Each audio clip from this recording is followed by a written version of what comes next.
ਸਤਿ ਸ੍ਰੀ ਅਕਾਲ ਜੀ। ਸ਼ੁਕਰੀਆ ਸਾਰਿਆਂ ਨੂੰ, ਸਤਿ ਸ੍ਰੀ ਅਕਾਲ ਜੀ। ਸਾਡੇ ਅੱਜ ਦੇ ਪ੍ਰੋਗਰਾਮ ਖਬਰ ਤੇ ਨਜ਼ਰ ਨੂੰ ਸਪਾਂਸਰ ਕਰਦੇ ਨੇ ਖਾਲਸਾ ਇੰਸ਼ੋਰੈਂਸ ਏਜੰਸੀ, ਜਿਨ੍ਹਾਂ ਦੇ ਕੋਲੋਂ ਤੁਸੀਂ ਹਰ ਇੱਕ ਤਰੀਕੇ ਦੀ ਇੰਸ਼ੋਰੈਂਸ ਕਰਵਾ ਸਕਦੇ ਹੋ। ਇੰਸ਼ੋਰੈਂਸ ਬਾਰੇ ਪਤਾ ਕਰਨ ਲਈ ਕਾਲ ਕਰ ਸਕਦੇ ਹੋ 408-272-2500। ਟੇਰਕੇਣਾ ਇਮੀਗ੍ਰੇਸ਼ਨ ਲਾ ਫਰਮ, ਇਮੀਗ੍ਰੇਸ਼ਨ ਦਾ ਹੋਵੇ ਕਿਸੇ ਵੀ ਤਰੀਕੇ ਦਾ ਕੰਮ, ਕਾਲ ਅਟਰਨੀ ਜੇ ਟੇਰਕੇਣਾ 415-909-0503। Krishan Tanota Yuba City, Baljinder Singh Nijjar Woodland, Paramjit Kaur Rangi Vacaville, Harnek Singh Pabla Indian cuisine Renton Washington, Gurmeet Singh Dhian Kaur Samra Modesto, Jassi Gill plumbing ਵਾਲੇ, Dharam Singh Bakersfield, GN tire and lube, ਜਿਨ੍ਹਾਂ ਦੇ ਕੋਲੋਂ ਤੁਸੀਂ truck wash, oil change, air brake ਦਾ ਕੰਮ ਕਰਵਾ ਸਕਦੇ ਹੋ। ਨਵੇਂ ਪੁਰਾਣੇ ਟਾਇਰ ਵਾਜਿਬ ਕੀਮਤਾਂ ਤੇ ਖਰੀਦ ਸਕਦੇ ਹੋ। ਸੈਂਟਾਨੈਲਾ ਦੇ ਵਿੱਚ ਲੋਕੇਸ਼ਨ ਹੈ। ਕਾਲ ਨਿੰਮਾ ਸਹੋਤਾ 209-277-0113।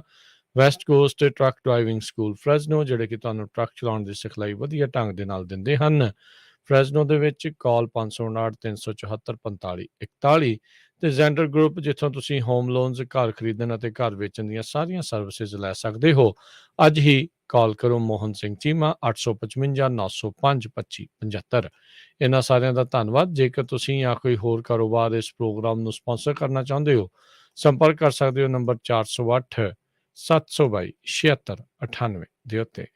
ਮਿੰਟੂ ਜੀ, ਗੱਲਬਾਤ ਦਾ ਸਿਲਸਿਲਾ ਸ਼ੁਰੂ ਕਰਦੇ ਜਾਈਏ। ਲਾਰੈਂਸ ਬਿਸ਼ਨੋਈ ਨੂੰ 4 ਦਿਨਾਂ ਦੇ ਲਈ ਭੇਜਿਆ ਗਿਆ ਪੁਲਿਸ ਰਿਮਾਂਡ ਤੇ। ਹਾਂਜੀ, ਬਿਲਕੁਲ ਇਸ ਖਬਰ ਦਾ ਫਾਲੋਅਪ ਹੀ ਹੈ। ਜਿਹੜੀ ਖਬਰ ਕਹਿ ਲਓ ਕਿ 29 ਮਈ ਤੋਂ ਕਹਿ ਲਓ ਸਾਰੇ ਬੁਲੇਟਿਨਾਂ 'ਚ ਪਹਿਲੀ ਖਬਰ ਹੁੰਦੀ ਹੋਏਗੀ ਸ਼ਾਇਦ, ਜਾਂ ਵੱਡੀ ਖਬਰ ਹੁੰਦੀ ਹੈ। ਫਾਲੋਅਪ ਅੱਜ ਦਾ ਇਹੋ ਹੀ ਹੈ ਕਿ ਲਾਰੈਂਸ ਬਿਸ਼ਨੋਈ ਨੂੰ 4 ਰੋਜ਼ਾ ਪੁਲਿਸ ਰਿਮਾਂਡ ਤੇ ਘੱਲ ਦਿੱਤਾ ਗਿਆ। ਪਰ ਇਹ ਪਹਿਲੇ ਕੇਸ ਵਾਲਾ ਰਿਮਾਂਡ ਨਹੀਂ ਹੈ ਜਿਹਦੇ 'ਚ ਅੱਗੇ ਰਿਮਾਂਡ ਚੱਲ ਰਿਹਾ ਸੀਗਾ, ਬਲਕਿ ਦੂਸਰੇ ਕਿਸੇ ਕੇਸ ਦੇ ਵਿੱਚ ਦਿੱਲੀ ਪੁਲਿਸ ਨੇ ਰਿਮਾਂਡ ਲੈ ਲਿਆ ਦੁਬਾਰਾ। ਅੱਗੇ 5 ਰੋਜ਼ਾ ਸੀ, ਹੁਣ 4 ਰੋਜ਼ਾ ਹੋ ਗਿਆ। ਹਾਲਾਂਕਿ ਉਹਨਾਂ ਦੇ ਜਿਹੜੇ ਵਕੀਲ ਨੇ ਲਾਰੈਂਸ ਬਿਸ਼ਨੋਈ ਵਰਗਿਆਂ ਦੇ, ਤਾਂ ਉਹ ਆਪਣੇ ਤਰਕ ਦੇ ਰਹੇ ਸਨ, ਇਤਰਾਜ਼ ਜਤਾ ਰਹੇ ਸਨ ਕਿ ਸਾਰਾ ਕੁਝ ਗਲਤ ਹੋ ਰਿਹਾ ਵਾ।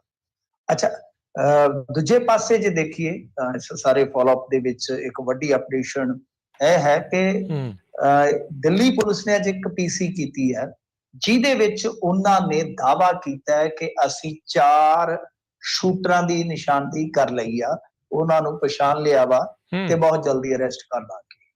ਵੈਸੇ ਮੈਂ ਕੱਲ ਕਿਹਾ ਸੀਗਾ ਕਿ ਮੈਨੂੰ ਕੁਝ ਗੜਬੜ ਜੀ ਜਾਪਦੀ ਆ, ਮੇਰੇ ਲਈ ਇੱਕ ਬਹੁਤ ਵੱਡੀ ਗੁੰਝਲ ਆ। ਬੰਦੇ ਹੋ ਸਕਦਾ ਕਿ ਨੇੜੇ ਤੇੜੇ ਹੋਣ ਇਹਨਾਂ ਦੇ, ਜਾਂ ਹੋ ਸਕਦਾ ਕੋਲ ਹੋਣ, ਪਰ ਸਟੈਪ ਬਾਈ ਸਟੈਪ ਜਿਸ ਤਰੀਕੇ ਨਾਲ ਪੱਤੇ ਖੋਲੇ ਵੀ ਜਾ ਰਹੇ ਆ, ਜਿਸ ਤਰੀਕੇ ਨਾਲ ਪੱਤੇ ਨੱਪੇ ਵੀ ਜਾ ਰਹੇ ਆ, ਬਹੁਤ ਗੁੰਝਲਦਾਰ ਖੇਡ ਨਜ਼ਰ ਆ ਰਹੀ ਹੈ। ਕਿਉਂਕਿ ਦੇਖੋ, ਦਿੱਲੀ ਪੁਲਿਸ ਨੇ ਅੱਜ ਕਹਿ ਦਿੱਤਾ ਕਿ ਲਾਰੈਂਸ ਬਿਸ਼ਨੋਈ ਹੀ ਮਾਸਟਰਮਾਈਂਡ ਹੈ, 4 ਬੰਦਿਆਂ ਦੀ ਅਸੀਂ ਸ਼ੂਟਰਾਂ ਦੀ ਪਛਾਣ ਕਰ ਲਈ। ਪਰ ਤੁਸੀਂ ਦੇਖੋ ਕਿ ਇਸ ਸਾਰੇ ਦ੍ਰਿਸ਼ਟਾਂਤ ਦੇ ਵਿੱਚ ਪੰਜਾਬ ਪੁਲਿਸ ਕਿੱਥੇ ਹੈ? ਪੰਜਾਬ ਪੁਲਿਸ ਹੈ ਹੀ ਨਹੀਂ ਕਿਤੇ। ਪੰਜਾਬ ਪੁਲਿਸ ਨਾ ਹੂੰ ਨਾ ਹਾਂ, ਨਾ ਹਾਂ ਨਾ ਨਾ, ਕੁਛ ਵੀ ਨਹੀਂ, ਕਿਤੇ ਵੀ ਨਹੀਂ। तो पीसी कितने हो रही है? दिल्ली पुलिस। खुलासे कौन कर रहा है? दिल्ली पुलिस। इन्वेस्टिगेट कौन कर रहा है मामले ਨੂੰ? ਪੰਜਾਬ ਤੋਂ ਬਾਹਰ ਦਿੱਲੀ ਪੁਲਿਸ। ਪੀਸੀ ਦੇ ਵਿੱਚ ਦਾਅਵੇ ਕੌਣ ਕਰ ਰਿਹਾ ਹੈ? ਦਿੱਲੀ ਪੁਲਿਸ। ਪਰ ਮਾਮਲਾ ਕਿੱਥੋਂ ਦਾ? ਪੰਜਾਬ ਦਾ। ਪੰਜਾਬ ਪੁਲਿਸ ਕਿੱਥੇ ਹੈ? ਨਜ਼ਰ ਹੀ ਨਹੀਂ ਆਉਂਦੀ। ਸੋ ਪਤਾ ਨਹੀਂ ਇਹ ਕੀ ਖੇਡ ਚੱਲ ਰਹੀ ਹੈ, ਕਿਉਂਕਿ ਦਿੱਲੀ ਪੁਲਿਸ ਕੋਈ ਸੈਂਟਰਲ ਏਜੰਸੀ ਤੇ ਹੈ ਨਹੀਂ। ਆਪਾਂ ਨੂੰ ਪਤਾ ਹੈ ਨਾ, ਇੱਕ ਸਟੇਟ ਦੀ ਪੁਲਿਸ ਆ, ਉਹ ਵੀ ਇੱਕ ਵਿਸ਼ੇਸ਼ ਪੁਲਿਸ ਐਕਟ ਦੇ ਦੁਆਰਾ ਬਣਾਈ, ਜਿਹਦਾ ਕੰਟਰੋਲ ਸੈਂਟਰ ਕੋਲ ਚੱਲ ਗਿਆ। ਲਾਅ ਐਂਡ ਆਰਡਰ ਸਟੇਟਾਂ ਦਾ ਵਿਸ਼ਾ ਹੈ। ਇੱਥੇ ਇੱਕ ਤਰ੍ਹਾਂ ਨਾਲ ਕਹਿ ਲਓ ਕਿ ਏਡਾ ਵੱਡਾ ਕਾਂਡ ਹੋ ਗਿਆ। ਦਿੱਲੀ ਪੁਲਿਸ ਦਾਅਵਾ ਕਰਦੀ ਹੈ ਕਿ ਲਾਰੈਂਸ ਹੀ ਇਸ ਕਨਸਪੀਰੇਸੀ ਦਾ ਘਾੜਾ ਹੈ, ਤਾਂ ਪੰਜਾਬ ਪੁਲਿਸ ਨੇ ਰਿਮਾਂਡ ਲੈਣਾ ਸੀਗਾ ਜਾ ਕੇ ਕਿ ਲਿਆਓ ਹੁਣ ਸਾਡੇ ਹਵਾਲੇ ਕਰੋ। ਉਹ ਕਿਸੇ ਦੂਸਰੇ ਕੇਸ 'ਚ ਇੱਕ ਪਾਸੇ ਦੇਖੋ ਨਾ, ਫੈਕਟ ਚੈੱਕ ਕਰੋ ਕਿ ਇੱਕ ਪਾਸੇ ਤੇ ਉਹ ਦਾਅਵਾ ਕਰ ਰਹੇ ਨੇ ਕਿ ਇਹੀ ਹੈ, ਇਨੀ ਸ਼ਾਰਪ ਸ਼ੂਟਰ ਜਿਹੜੇ ਭੇਜੇ ਆ, ਦੂਸਰੇ ਪਾਸੇ ਉਹ ਇਸ ਕੇਸ ਦੇ ਵਿੱਚ ਇਨਵੈਸਟੀਗੇਟ ਕਰਨ ਦੀ ਥਾਂ ਤੇ ਕਿਸੇ ਦੂਸਰੇ ਕੇਸ ਦੇ ਵਿੱਚ ਲੈ ਰਹੇ ਨੇ। ਕਿਆ ਸਮਝੇ?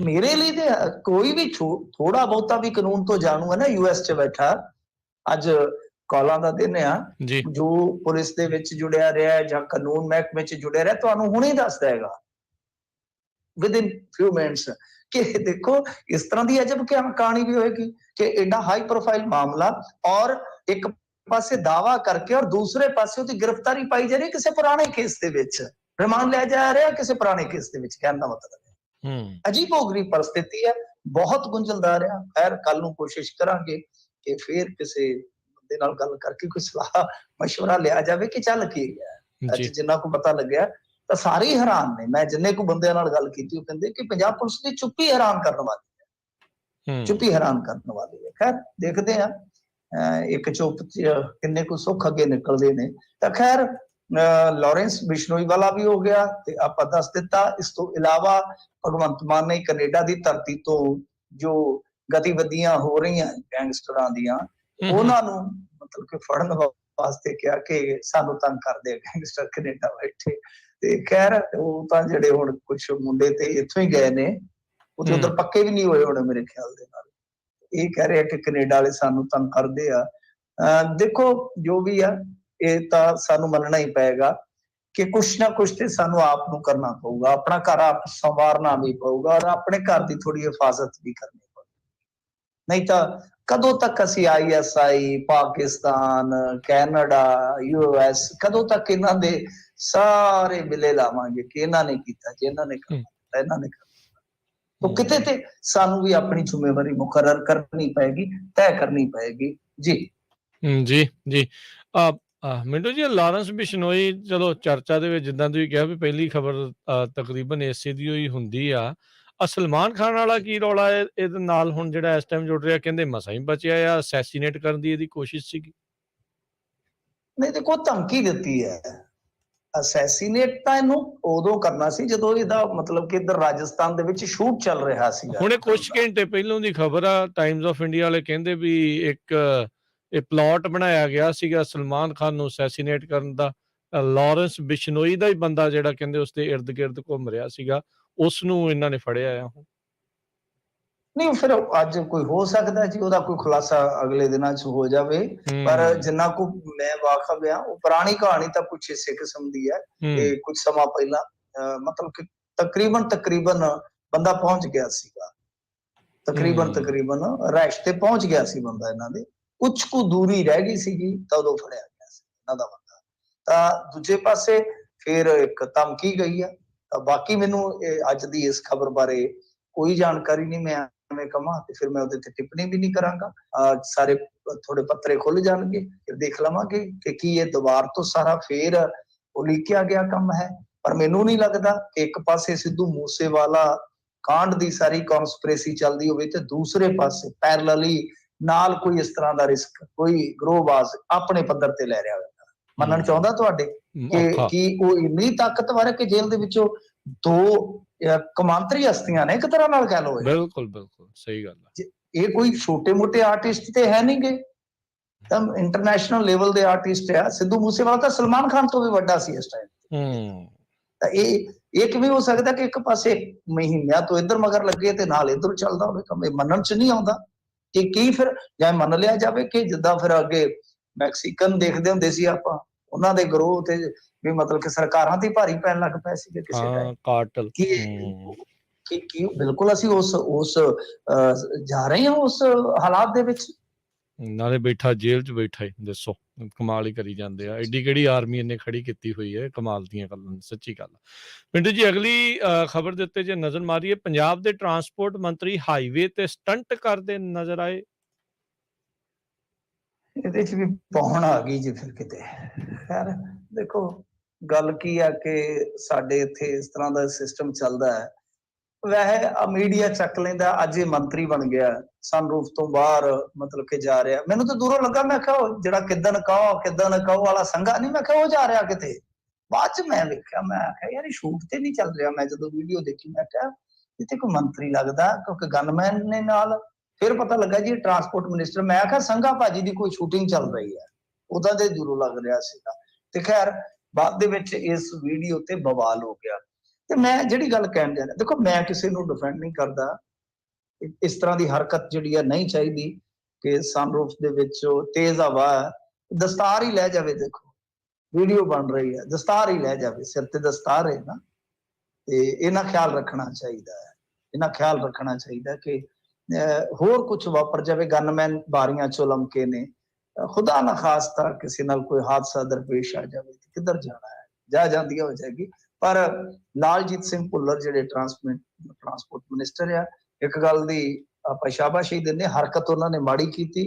ਫਿਰ ਦੂਜਾ ਇਹ ਕਿ ਕਿਹਾ ਕਿ ਵੀਡੀਓ ਪੁਰਾਣੀ ਆ, ਪਰ ਮੈਂ ਸਮਝਦਾ ਕਿ ਭਾਵੇਂ ਪੁਰਾਣੀ ਹੋਵੇ ਨਵੀਂ ਹੋਵੇ, ਤੁਹਾਨੂੰ ਪਹਿਲੀ ਸੱਟੀ ਮਾਫੀ ਮੰਗ ਲੈਣੀ ਚਾਹੀਦੀ ਸੀ। ਪਰ ਬਾਅਦ ਦੇ ਵਿੱਚ ਜਦੋਂ ਵੀਡੀਓ ਵਾਇਰਲ ਹੋਇਆ, ਬਹੁਤ ਜ਼ਿਆਦਾ ਲੋਕਾਂ ਨੇ ਟ੍ਰੋਲ ਕਰਨਾ ਜਾਂ ਕਹ ਲੋ ਕਿ ਕ੍ਰਿਟਿਸਿਜ਼ਮ ਕਰਨਾ ਸਟਾਰਟ ਕਰ ਦਿੱਤਾ, ਤੇ ਫਿਰ ਉਹਨਾਂ ਨੇ ਆ ਕੇ ਇੱਕ ਚੈਨਲ ਤੇ ਮਾਫੀ ਮੰਗ ਲਈ ਕਿ ਜੇ ਲੋਕਾਂ ਨੂੰ ਬੁਰਾ ਲੱਗਿਆ ਤੇ ਭਾਈ ਮੈਂ ਮਾਫੀ, ਤਾਂ ਚਲੋ ਗਲਤੀ ਤੇ ਠੀਕ ਹੈ, ਉਹਨਾਂ ਨੇ ਆਪਣੀ ਕੀਤੀ ਅਤੇ ਸੁਧਾਰ ਲਈ ਆ। ਕਾਨੂੰਨੀ ਕਾਰਵਾਈ ਹੋ ਸਕਦਾ ਹੋ ਜਾਵੇ, ਚਲਾਨ ਵਗੈਰਾ ਜਿਹੜਾ ਉਹ ਕੋਈ ਪੁਲਿਸ ਉੱਥੋਂ ਦੀ ਜਿੱਥੋਂ ਦੀ ਵੀਡੀਓ ਹੈ ਕਰ ਦੇਵੇ, ਹੋਣਾ ਵੀ ਚਾਹੀਦਾ, ਔਰ ਮੰਤਰੀ ਨੂੰ ਭਰ ਦੇਣਾ ਚਾਹੀਦਾ ਚਲਾਨ, ਕਿਉਂਕਿ ਇਹਦੇ ਨਾਲ ਅੱਛੀਆਂ ਮਿਸਾਲਾਂ ਪੇਸ਼ ਹੁੰਦੀਆਂ। ਸਾਡੇ ਬੱਚੇ ਦੇਖੋ ਏਦਾਂ ਕਰਦੇ ਆ, ਮੈਂ ਬੜੀ ਵਾਰੀ ਦੇਖਿਆ ਬਾਈਕ, ਉਹ ਛੋਟੇ ਛੋਟੇ ਬੱਚੇ ਸਕੂਲ ਦੇ, ਰਾਜਕਰਨਵੀਰ ਸਿੰਘ ਜੀ, ਕਿਉਂਕਿ ਤੁਹਾਡੇ ਇੱਧਰ ਤਾਂ ਤੁਹਾਨੂੰ ਪਤਾ ਬੜਾ ਸਟ੍ਰਿਕਟਲੀ ਲਾਅ ਨੂੰ ਫੋਲੋ ਕੀਤਾ ਜਾਂਦਾ ਜਾਂ ਕਰਵਾਇਆ ਜਾਂਦਾ, ਸਾਡੇ ਇੱਧਰ ਸਕੂਲੀ ਬੱਚੇ ਵੀ ਬਾਈਕ ਲੈਂਦੇ ਨੇ ਬਿਨਾਂ ਲਾਇਸੈਂਸ ਤੋਂ। ਤੇ ਮੈਂ ਖੁਦ ਇੱਕ ਦੋ ਵਾਰੀ ਦੇਖਿਆ ਕਿ ਮਤਲਬ ਜਾਨ ਹਥੇਲੀ ਪਿਆ ਦੀ ਗੱਲ, ਛੋਟੇ ਛੋਟੇ ਕੋਈ 15-16 ਸਾਲ ਦੇ ਵਿੱਚ ਸਟੰਟ ਕਰਦੇ ਨੇ, ਰੋਕਣ ਨੂੰ ਵੀ ਜੀ ਨਹੀਂ ਕਰਦਾ ਅੱਜ ਕੱਲ। ਕਿਉਂ? ਕਿਉਂਕਿ ਅੱਜ ਕੱਲ ਪਤਾ ਹੀ ਨਹੀਂ ਅੱਗੋਂ ਕਿਤੇ ਡੱਬ ਚ ਕੋਈ ਕੱਟਾ ਬੱਛਾ ਲੱਗਾ ਹੋਵੇ, ਫਾਇਰ ਮਾਰ ਕੇ ਜਾ ਜਾਂਦੀ ਹੈ ਕਰਕੇ। ਇੱਥੇ ਇਹੋ ਜਿਹੀ ਹਾਲਤ ਹੈ, ਸੋ ਡਰਦਾ ਕੋਈ ਕਿਸੇ ਨੂੰ ਕਹਿੰਦਾ ਨਹੀਂ ਹੈ। ਇੱਥੇ ਤੇ ਸੈਲਫੀਆਂ 15-15-20 ਸਾਲ ਦੇ ਰਿਵਾਲਵਰਾਂ ਨਾਲ ਖਿਚਾਉਂਦੇ ਫਿਰਦੇ ਮਾਲਾਂ ਦੇ ਵਿੱਚ। ਸੋ ਗੱਲ ਇਹ ਆ ਕਿ ਪਰ ਜਦੋਂ ਤੁਸੀਂ ਇਸ ਤਰ੍ਹਾਂ ਦੀ ਕੋਈ ਮਿਸਾਲ ਪੇਸ਼ ਕਰੋਗੇ ਤਾਂ ਉਹ ਨੌਜਵਾਨਾਂ ਵਾਸਤੇ ਵੀ ਠੀਕ ਨਹੀਂ, ਖਾਸ ਤੌਰ ਤੇ ਅਲੜ ਉਮਰ ਦੇ ਜਿਹੜੇ ਬੱਚੇ ਆ। ਤੁਸੀਂ ਮਿਸਾਲ ਅੱਛੀ ਪੇਸ਼ ਕਰੋ, ਆਪਣਾ ਆਪ ਹੀ ਚਲਾਨ ਕਟਵਾਓ ਕਿ ਬਈ ਮੈਂ ਮੰਤਰੀ ਹਾਂ, ਟਰਾਂਸਪੋਰਟ ਮਿਨਿਸਟਰ, ਜੋ ਵੀ ਉਸ ਜ਼ਿਲ੍ਹੇ ਦਾ ਸੰਬੰਧਿਤ ਅਧਿਕਾਰੀ ਹੈ ਕਿ ਜੋ ਬਣਦੀ ਕਾਨੂੰਨੀ ਕਾਰਵਾਈ ਹੈ ਉਹਦੇ ਮੁਤਾਬਕ ਬਈ ਮੈਂ ਉਹ ਆਪਣਾ ਚਲਾਨ ਭਰਦਾ। ਮੇਰੇ ਖਿਆਲ ਦੇ ਨਾਲ ਐਗਜ਼ਾਮਪਲ ਸੈੱਟ ਹੋਏਗੀ, ਜਿਵੇਂ ਤੁਹਾਡੇ ਬਾਹਰਲੇ ਮੁਲਕਾਂ 'ਚ ਆਪ ਹੀ ਕਰਦੇ ਨੇ ਪੋਲੀਟੀਸ਼ੀਅਨ, ਜਾਂ ਰਿਜ਼ਾਈਨ ਕਰਦੇ ਨੇ ਜਾਂ ਫਾਈਨ ਭਰਦੇ ਨੇ, ਤਾਂ ਇੱਕ ਮਿਸਾਲ ਬਣਦੀ। ਦੂਸਰਿਆਂ ਵਾਸਤੇ ਵੀ ਇੱਕ ਪੈਰਾਮੀਟਰ ਸੈੱਟ ਹੁੰਦਾ, ਤਾਂ ਕੱਲੀ ਮਾਫੀ ਨਹੀਂ ਮੰਗਣੀ ਚਾਹੀਦੀ, ਇਹਨਾਂ ਨੂੰ ਇਸ ਤਰ੍ਹਾਂ ਜੋ ਵੀ ਇਹਨਾਂ ਦੀ ਬਣਦੀ ਸਕਦੀ ਉਹ ਕਰ ਦੇਣੀ ਚਾਹੀਦੀ ਹੈ। ਇਹਦੇ 'ਚ ਕੀ ਹੈ ਦਿੱਕਤ ਹੈ? ਪਰ ਦੂਜੀ ਗੱਲ ਇਹ ਆ ਕਿ ਅਸੀਂ ਇਲੈਕਸ਼ਨਾਂ 'ਚ ਵੇਖਿਆ ਇਹ ਆਮ ਹੀ ਏਦਾਂ ਚੜੇ ਫਿਰਦੇ ਹੁੰਦੇ ਆ, ਚਾਹੇ ਸੁਖਬੀਰ ਸਿੰਘ ਬਾਦਲ ਹੋਵੇ, ਜਿਹੜਾ ਚੀਫ ਮਿਨਿਸਟਰ ਹੈ ਇਸ ਟਾਈਮ, ਉਹ ਕੀ ਕਰਦਾ ਹੁੰਦਾ ਬਈ, ਦੇਖਿਆ ਜੀ? ਉਹ ਤੇ ਕਦੇ ਬਹਿ ਜਾਂਦਾ ਬੋਨਟ ਤੇ, ਕਦੇ ਉਹ ਮਾਰ ਕੇ ਛਾਲ ਉਹਦੇ ਤੇ, ਮੋਟਰਸਾਈਕਲ ਤੇ ਪਿੱਛੇ ਕਦੇ ਇੱਧਰ ਕਦੇ ਉੱਧਰ। ਉਹ ਵੇਖਿਆ ਨਾ ਚੋਣ ਪ੍ਰਚਾਰ ਦੇ ਵਿੱਚ। ਇੱਥੋਂ ਤੱਕ ਕਿ ਡਾਕਟਰ ਧਰਮਵੀਰ ਗਾਂਧੀ ਹੋਰੀ ਅੱਜ ਬੜੀ ਆਲੋਚਨਾ ਕਰ ਰਹੇ ਸਨ, ਤਾਂ ਖੁਦ ਉਹਨਾਂ ਦੀ ਇੱਕ ਫੋਟੋ ਵਾਇਰਲ ਹੋ ਗਈ ਜਿਹਦੇ ਵਿੱਚ ਉਹ ਵੀ ਇਸੇ ਤਰ੍ਹਾਂ ਹੀ ਖੜੇ ਨੇ ਤੇ ਆਲੇ ਦੁਆਲੇ ਬਾਰੀਆਂ 'ਚ ਬੰਦੇ ਨਿਕਲੇ ਹੋਏ। ਹਾਲਾਂਕਿ ਫੋਟੋ ਸਹੀ ਹੈ ਜਾਂ ਗਲਤ ਹੈ ਮੈਂ ਨਹੀਂ ਕਹਿ ਸਕਦਾ। ਤਾਂ ਕਹਿਣ ਦਾ ਭਾਵ ਇਹ ਆ ਕਿ ਆਮ ਹੀ ਆਪਾਂ ਦੇਖਦੇ ਹਾਂ ਨਾ ਪੋਲੀਟੀਸ਼ੀਅਨ ਜਦੋਂ ਪ੍ਰਚਾਰ ਕਰਦੇ ਆ, ਅੱਜ ਕੱਲ ਤਾਂ ਗੱਡੀਆਂ ਹੀ ਇਹੋ ਜਿਹੀਆਂ ਰੱਖੀਆਂ, ਤਾਂ ਉਦੋਂ ਹੀ ਰੋਕਣ ਦੀ ਜ਼ਰੂਰਤ ਆ। ਕਿਉਂਕਿ ਦੇਖੋ ਟ੍ਰੈਫਿਕ ਦੇ ਰੂਲਸ ਤਾਂ ਉਹੀ ਰਹਿੰਦੇ ਨਾ ਰਾਜਕਰਨਵੀਰ ਸਿੰਘ ਜੀ, ਉਹ ਇਲੈਕਸ਼ਨ ਦੇ ਹਿਸਾਬ ਨਾਲ ਤਾਂ ਬਦਲਦੇ ਨਹੀਂ। ਕੌਣ ਜਿੱਤਿਆ ਕੌਣ ਆ ਰਿਹਾ, ਇਲੈਕਸ਼ਨ ਤੋਂ ਪਹਿਲਾਂ ਜਾਂ ਪ੍ਰੀ ਇਲੈਕਸ਼ਨ ਜਾਂ ਪੋਸਟ ਇਲੈਕਸ਼ਨ, ਇਹ ਥੋੜੀ ਰੂਲ ਹੁੰਦੇ ਆ। ਸੋ ਗੱਲ ਇਹ ਆ ਕਿ ਹਾਲਾਂਕਿ 100% ਰੂਲ ਇੱਥੇ ਕੋਈ ਵੀ ਨਹੀਂ ਫੋਲੋ ਕਰਦਾ, ਹੋ ਹੀ ਨਹੀਂ ਸਕਦੇ, ਇਹੋ ਜਿਹੀ ਹਾਲਤ ਬਣੀ ਪਈ ਆ। ਪਰ ਫਿਰ ਵੀ ਜਿਹੜੇ ਸਿਆਣੇ ਬੰਦੇ ਨੇ ਉਹ ਸਿਆਣੀਆਂ ਮਿਸਾਲਾਂ ਪੇਸ਼ ਕਰਨ ਜਿੰਨੀਆਂ ਵੀ ਹੋ ਸਕਦੀਆਂ, ਤੇ ਚਲੋ ਜੇ ਨਹੀਂ ਵੀ ਤਾਂ ਫਿਰ ਇੱਕ ਦੂਜੇ ਤੇ ਇਸ ਤਰ੍ਹਾਂ ਦਾ ਲਾਂਛਨ ਤੇ ਨਾ ਲਾਉਣ, ਇੱਕ ਦੂਜੇ ਨੂੰ ਜ਼ਿਆਦਾ ਏਦਾਂ ਤੇ ਨਾ ਕਰਨ ਕਿ ਇਹ ਹੈ। ਪਰ ਮੇਰੇ ਖਿਆਲ ਦੇ ਨਾਲ ਜਿਹੜੇ ਵਜ਼ੀਰ ਨੇ ਖਾਸ ਤੌਰ ਤੇ ਅਹੁਦੇਦਾਰ ਆ, ਉਹਨਾਂ ਨੂੰ ਇਹ ਚੀਜ਼ਾਂ ਸ਼ੋਭਦੀਆਂ ਨਹੀਂ। ਹਾਲਾਂਕਿ ਉਹਨਾਂ ਨੇ ਕਿਹਾ ਕਿ ਜਦੋਂ ਮੈਂ ਜਿੱਤਿਆ ਸੀ ਉਦੋਂ ਫੌਰੀ ਬਾਅਦ ਦੀ ਇਹ ਵੀਡੀਓ ਹੈ। ਜੀ ਜੀ। ਅਗਲੀ ਮਿੰਟੂ ਜੀ ਗੱਲ ਕਰੀਏ, ਮੁੱਖ ਮੰਤਰੀ ਹੁਣਾਂ ਦਾ ਐਲਾਨ, ਪੰਜਾਬ ਤੋਂ ਦਿੱਲੀ ਏਅਰਪੋਰਟ ਜਾਣਗੀਆਂ ਵੋਲਵੋ ਬੱਸਾਂ।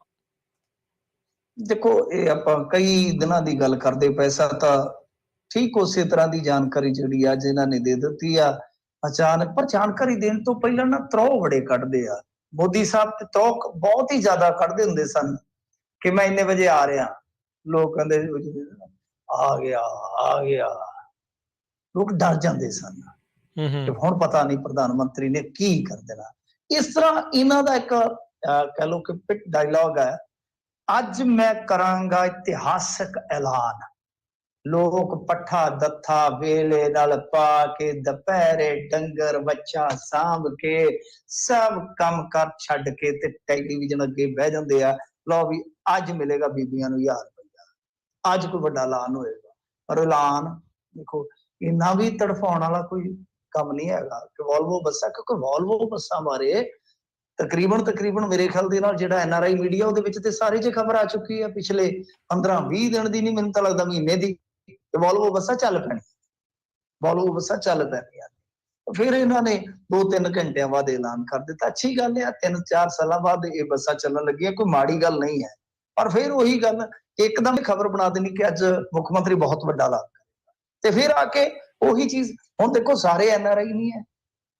ਇਤਿਹਾਸਿਕ ਫੈਸਲਾ ਤਾਂ ਉਹ ਹੁੰਦਾ ਹੈ ਨਾ ਜੋ ਸਭ ਨੂੰ ਪ੍ਰਭਾਵਿਤ ਕਰੇ ਜਾਂ ਪੂਰੇ ਆਪਣੇ ਪ੍ਰਾਂਤ ਨੂੰ ਕਰੇ। ਅਸੀਂ ਫਿਰ ਤਾਂ ਮੰਨੀਏ ਕਿ ਹਾਂ ਯਾਰ, ਇਤਿਹਾਸਿਕ ਫੈਸਲਾ ਜਿਹਨੇ ਸਾਰਿਆਂ ਨੂੰ ਪ੍ਰਭਾਵਿਤ ਕੀਤਾ।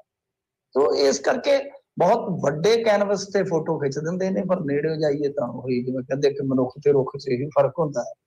ਰੁੱਖ ਦੂਰੋਂ ਨਿੱਕਾ ਲੱਗਦਾ, ਨੇੜੇ ਜਾਈਏ ਤੇ ਬਹੁਤ ਵੱਡਾ ਹੋ ਜਾਂਦਾ। ਮਨੁੱਖ ਦੂਰੋਂ ਬਹੁਤ ਵੱਡਾ ਲੱਗਦਾ, ਨੇੜੇ ਆ ਜਾਈਏ ਤੇ ਛੋਟਾ ਹੁੰਦਾ। ਜਦੋਂ ਕਿਤੇ ਕਹਿੰਦੇ ਹੁੰਦੇ ਨਾ ਕਿ ਜਿਹਨੂੰ ਤੁਸੀਂ ਬਹੁਤ ਜ਼ਿਆਦਾ ਪਸੰਦ ਕਰਦੇ ਹੋ ਨਾ, ਕਿਸੇ ਸੈਲੀਬ੍ਰਿਟੀ ਨੂੰ ਜਾਂ ਕਿਸੇ ਵਿਦਵਾਨ ਨੂੰ, ਤੇ ਇਹ ਕਾਮਨਾ ਕਰੋ ਕਿ ਕਦੇ ਸਾਹਮਣਾ ਨਾ ਹੀ ਹੋਵੇ, ਕਿਉਂਕਿ ਜਦੋਂ ਤੁਸੀਂ ਕੋਲ ਜਾਓਗੇ ਤਾਂ ਤੁਹਾਡਾ ਅਨੁਭਵ, ਤੁਹਾਡਾ ਤਜਰਬਾ ਸ਼ਾਇਦ ਫਿੱਕਾ ਰਹੇ। ਇਹ ਤਾਂ ਉੱਚੀ ਦੁਕਾਨ ਫੀਕਾ ਪਕਵਾਨ ਵਾਲਾ। ਸੋ ਉਹੀ ਗੱਲ ਹੈ ਕਿ ਠੀਕ ਆ, ਚਲੋ ਐਲਾਨ ਵੀ ਕਰਨਾ, ਤੁਸੀਂ ਸਿਆਸਤ ਵੀ ਕਰਨੀ, ਸਾਰਾ ਕੁਝ ਕਰਨਾ, ਪਰ ਇੰਨਾ ਧਾਮ-ਝਾਮ ਕਰਨ ਦੀ ਲੋੜ ਨਹੀਂ ਹੈ। ਤੁਸੀਂ ਸਿੱਧਾ ਆਓ, ਲਾਈਵ ਆ ਜਾਓ, ਕੋਈ ਗੱਲ ਨਹੀਂ ਹੈ, ਲਾਈਵ ਕਰਵਾ ਲਓ।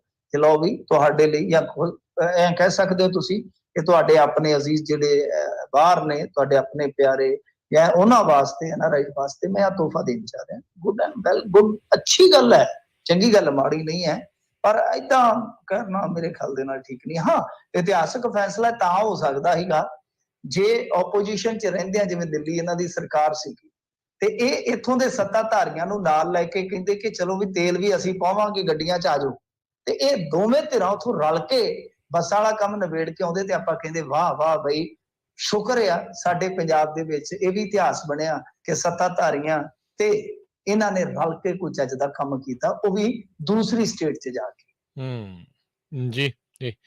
ਪਟਿਆਲਾ ਦੀ ਕੇਂਦਰੀ ਜੇਲ੍ਹ 'ਚ ਬੰਦ ਪਏ ਸਿੱਧੂ ਨੂੰ ਮਿਲਣ ਗਏ ਬਾਜਵਾ।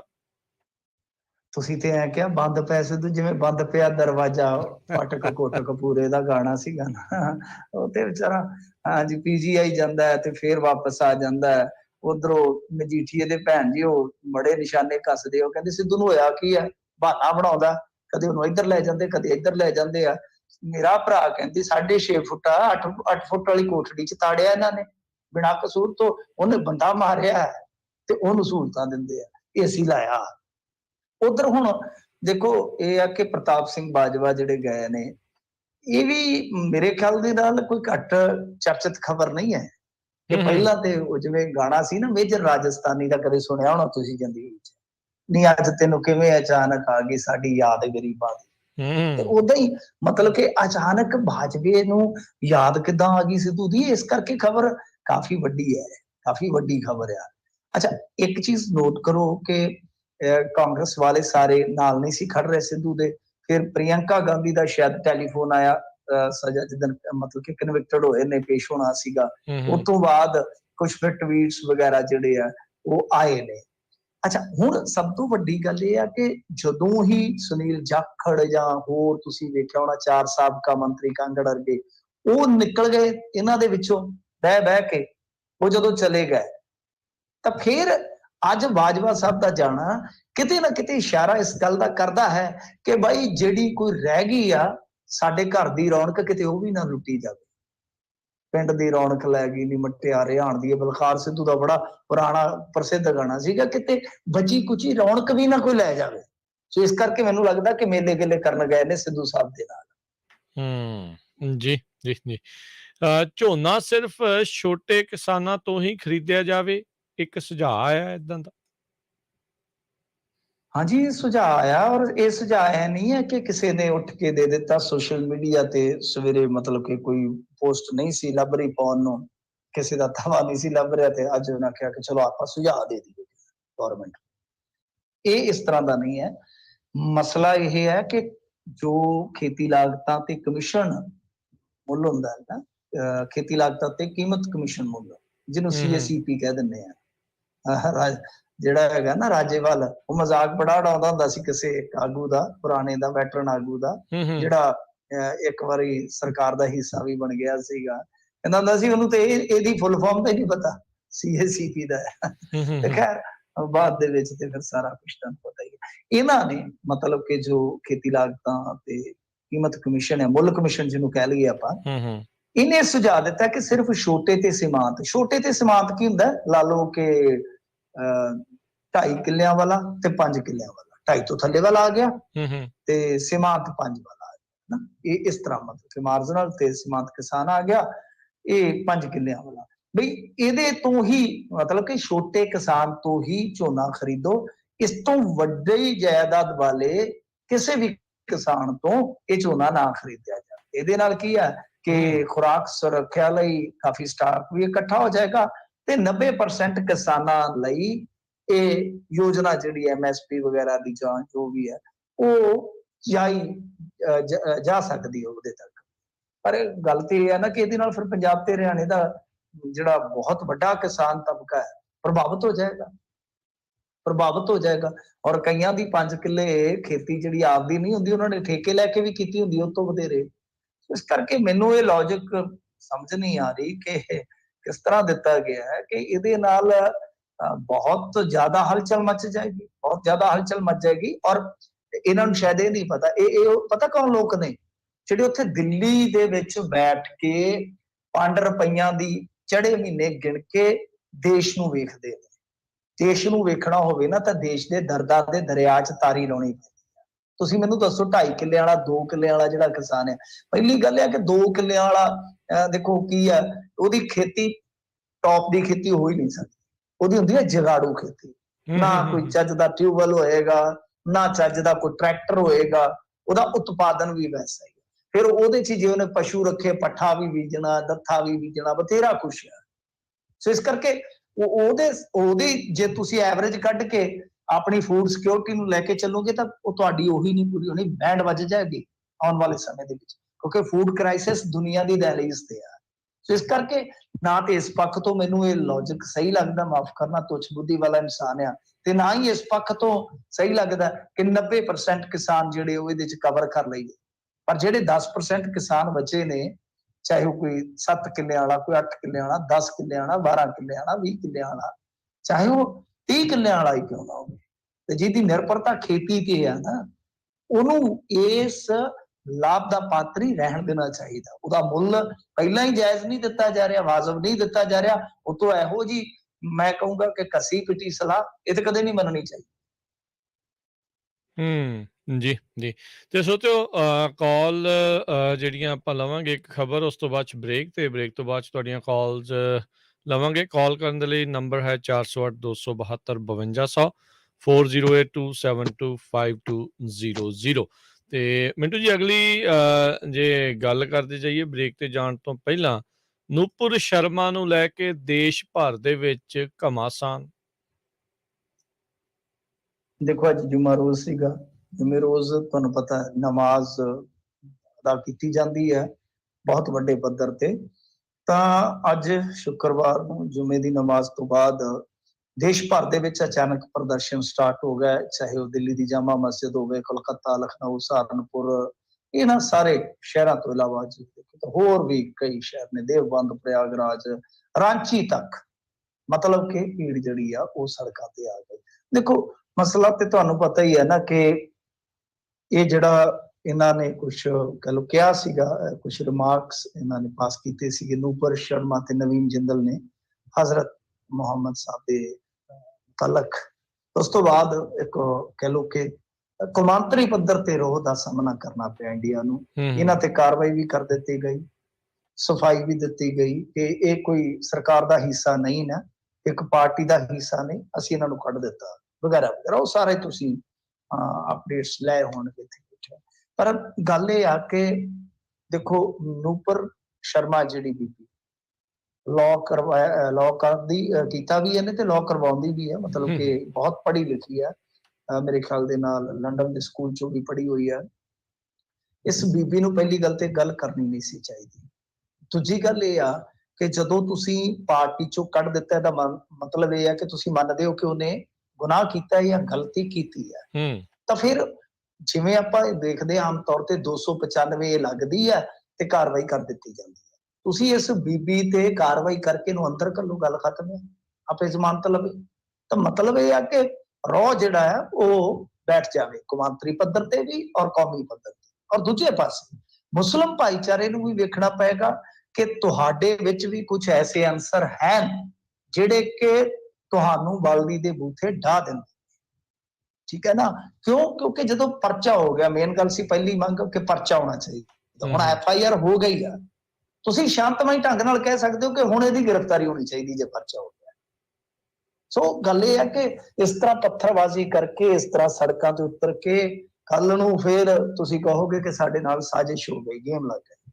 ਸੋ ਇਸ ਕਰਕੇ ਬਹੁਤ ਸੰਵੇਦਨਸ਼ੀਲਤਾ ਦੇ ਨਾਲ ਇਹੋ ਜਿਹੇ ਮਸਲੇ ਨੂੰ ਵੇਖਣਾ ਚਾਹੀਦਾ ਹੈ ਜਦੋਂ ਇਹੋ ਜਿਹਾ ਮਾਹੌਲ ਹੋਵੇ। ਪਰ ਜੋ ਵੀ ਹੈ, ਮੈਂ ਕਹਾਂਗਾ ਕਿ ਇਸ ਬੀਬੀ ਨੇ ਬਹੁਤ ਹੀ ਘਟੀਆ, ਬਹੁਤ ਗੈਰ ਮਿਆਰੀ, ਗੈਰ ਜ਼ਿੰਮੇਵਾਰਾਨਾ ਔਰ ਕਹੂੰਗਾ ਕਿ ਕੋਝੀ ਹਰਕਤ ਕੀਤੀ ਆ। ਇਹਨੂੰ ਆਪਾਂ ਇਹ ਨਹੀਂ ਕਹਿ ਸਕਦੇ ਗਲਤੀ, ਕੋਝੀ ਹਰਕਤ ਆ। ਜੀ ਜੀ ਜੀ। ਤੇ ਬਿੱਟੂ ਜੀ, ਆਪਾਂ ਇੱਥੇ ਇੱਕ ਹੁਣ ਬ੍ਰੇਕ ਲੈਂਦੇ ਹਾਂ ਤੇ ਸਰੋਤਿਓ ਬ੍ਰੇਕ ਤੋਂ ਬਾਅਦ ਚ ਕਾਲਸ ਲਵਾਂਗੇ। ਕਾਲ ਕਰਨ ਦੇ ਲਈ ਨੰਬਰ ਰਹੇਗਾ 408 272 ਤੇ 5200 4082725200 ਤੇ ਮਿਲਦੇ ਹਾਂ ਬ੍ਰੇਕ ਤੋਂ ਬਾਅਦ ਚ।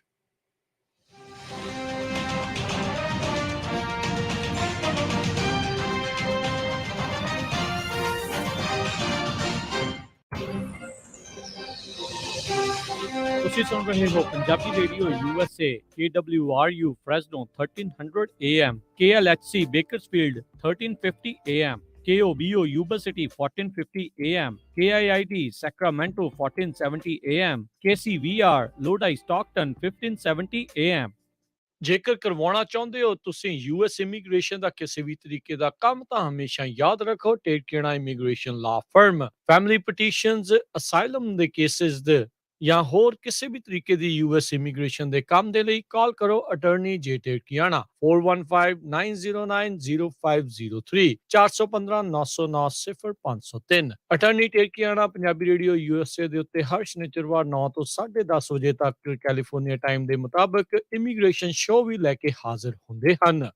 ਲਾਈਫ ਇੰਸ਼ੋਰੈਂਸ, ਪਰਿਵਾਰ ਪ੍ਰਤੀ ਜ਼ਿੰਮੇਵਾਰੀ ਦਾ ਅਹਿਸਾਸ। ਆਪਣੇ ਜਾਣ ਪਿੱਛੋਂ ਪਰਿਵਾਰ ਨੂੰ ਆਰਥਿਕ ਤੌਰ ਤੇ ਮਜ਼ਬੂਤ ਛੱਡ ਕੇ ਜਾਓ। ਬੱਚਿਆਂ ਦੀ ਪੜ੍ਹਾਈ ਦੇ ਖਰਚੇ, ਮਾਰਗੇਜ ਦੇ ਫਿਕਰ ਤੋਂ ਆਪਣੇ ਪਰਿਵਾਰ ਨੂੰ ਬਚਾਉਣ ਲਈ ਅੱਜ ਹੀ ਆਪਣੀ ਲਾਈਫ ਇੰਸ਼ੋਰੈਂਸ ਕਰਵਾਓ। ਖਾਲਸਾ ਇੰਸ਼ੋਰੈਂਸ ਏਜੰਸੀ ਵਾਲੇ ਤੁਹਾਨੂੰ ਸੇਮ ਡੇ ਵਿਦਆਊਟ ਮੈਡੀਕਲ ਤੁਹਾਡੀਆਂ ਜ਼ਰੂਰਤਾਂ ਦੇ ਅਨੁਸਾਰ ਵਧੀਆ ਲਾਈਫ ਇੰਸ਼ੋਰੈਂਸ ਪਾਲਿਸੀ ਲੈ ਕੇ ਦੇਣਗੇ। ਫ੍ਰੀ ਕੋਟ ਦੇ ਲਈ ਹੋਰ ਜਾਣਕਾਰੀ ਦੇ ਲਈ ਅੱਜ ਹੀ ਕਾਲ ਕਰੋ ਖਾਲਸਾ ਇੰਸ਼ੋਰੈਂਸ ਏਜੰਸੀ 4082722500 408 272 2500। ਸ਼ਰਤਾਂ ਲਾਗੂ। California licence number 0F89805।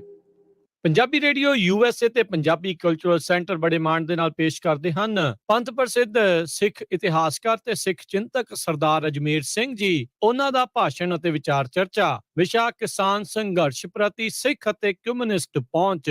ਇਹ ਸਮਾਗਮ 11 ਜੂਨ ਨੂੰ ਦੁਪਹਿਰ 1 ਤੋਂ 3 ਵਜੇ ਤੱਕ Punjabi radio USA Fresno studio complex 'ਚ ਸਥਿਤ ਪੰਜਾਬੀ ਕਲਚਰਲ ਸੈਂਟਰ ਦੇ ਸੈਮੀਨਾਰ ਹਾਲ 'ਚ 2125 ਨਾਰਥ ਬਾਰਟਨ ਐਵੀਨਿਊ ਫ੍ਰੈਸਨੋ ਵਿਖੇ ਹੋਵੇਗਾ। ਆਪ ਸਭ ਪਰਿਵਾਰਾਂ ਸਮੇਤ ਇਸ ਸਮਾਗਮ ਵਿੱਚ ਪਹੁੰਚਣ ਦੀ ਕਿਰਪਾਲਤਾ ਕਰਨੀ ਜੀ। ਇਸੇ ਮੌਕੇ ਭਾਈ ਦਲਜੀਤ ਸਿੰਘ ਬਿੱਟੂ ਦੀ ਕਿਤਾਬ ਖਾੜਕੂ ਸੰਘਰਸ਼ ਦੀ ਸਾਖੀ ਅਮਰੀਕਾ ਵਿੱਚ ਜਾਰੀ ਰਿਲੀਜ਼ ਕੀਤੀ ਜਾਵੇਗੀ। ਹੋਰ ਜਾਣਕਾਰੀ ਲਈ ਕਾਲ 408 272 5200 4082725200। ਪਹੁੰਚਿਓ ਜ਼ਰੂਰ। 11 ਨਵੰਬਰ ਦਿਨ ਸ਼ਨੀਚਰਵਾਰ ਦੁਪਹਿਰ 1 ਤੋਂ 3 ਵਜੇ ਤੱਕ 2125 North Barton avenue Punjabi radio USA Fresno studio.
Punjabi radio USA ਸੁਣ ਰਹੇ ਸਾਰੇ ਹੀ ਮਾਨਯੋਗ ਅਤੇ ਸਤਿਕਾਰ ਸਰੋਤਿਆਂ ਨੂੰ ਇੱਕ ਵਾਰੀ ਫਿਰ ਜੀ ਆਇਆਂ ਨੂੰ ਸਵਾਗਤ ਹੈ। ਆਪਣੇ ਨਾਲ ਜੁੜੇ ਹੋਏ ਨੇ ਮਿੰਟੂ ਗੁਰੂਸਰੀਆ ਜੀ। ਪੰਜਾਬ ਭਰ ਦੀਆਂ ਅਹਿਮ ਖਬਰਾਂ ਦੇ ਉੱਤੇ ਗੱਲਬਾਤ ਆਪਾਂ ਕਰਕੇ ਹਟੇ ਹਾਂ ਤੇ ਹੁਣ ਆਪਾਂ ਤੁਹਾਡੀਆਂ ਕਾਲਸ ਲਵਾਂਗੇ। ਸਰੋਤਿਓ, ਕਾਲ ਕਰਨ ਦੇ ਲਈ ਨੰਬਰ ਸਟੂਡੀਓ ਦਾ ਹੈ 408 272 5200 4082725200 408 272 5200। ਮਿੰਟੂ ਜੀ ਸਵਾਗਤ ਹੈ ਇੱਕ ਵਾਰੀ ਫਿਰ, ਸਤਿ ਸ਼੍ਰੀ ਅਕਾਲ ਜੀ।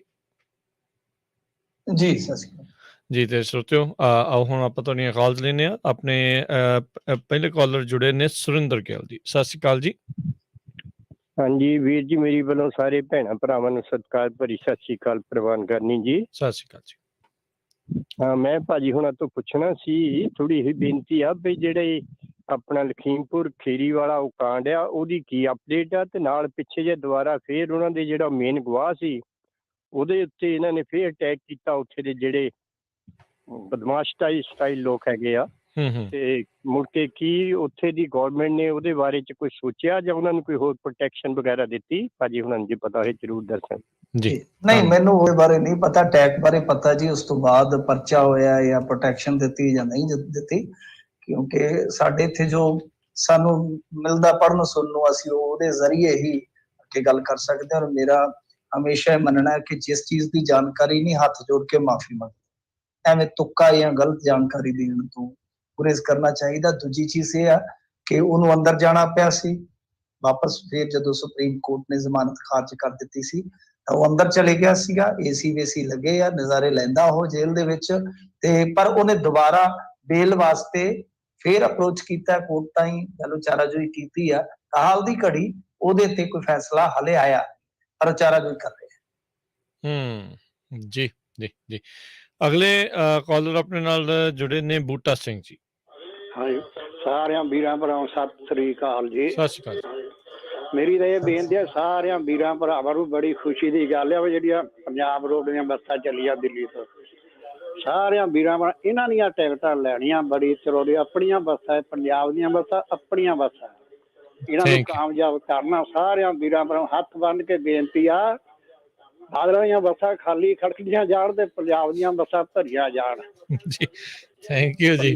ਪੰਜਾਬ ਦੇ ਖਾਨੇ ਪੈਸਾ ਬੜਿਆਂ ਜਿਹਨਾਂ ਦੀ ਖੁਆਇਸ਼ ਸੀ, ਸਾਰਿਆਂ ਦੇ ਪ੍ਰਾਈਵੇਟ ਕੰਪਨੀਆਂ ਇਹ ਕਿਉਂ ਪੈਸਾ ਕਮਾਈ ਜਾਂਦੇ, ਖਜ਼ਾਨੇ ਨੂੰ ਇਹ ਚੂਨਾ ਲਾਉਂਦੇ ਸੀ।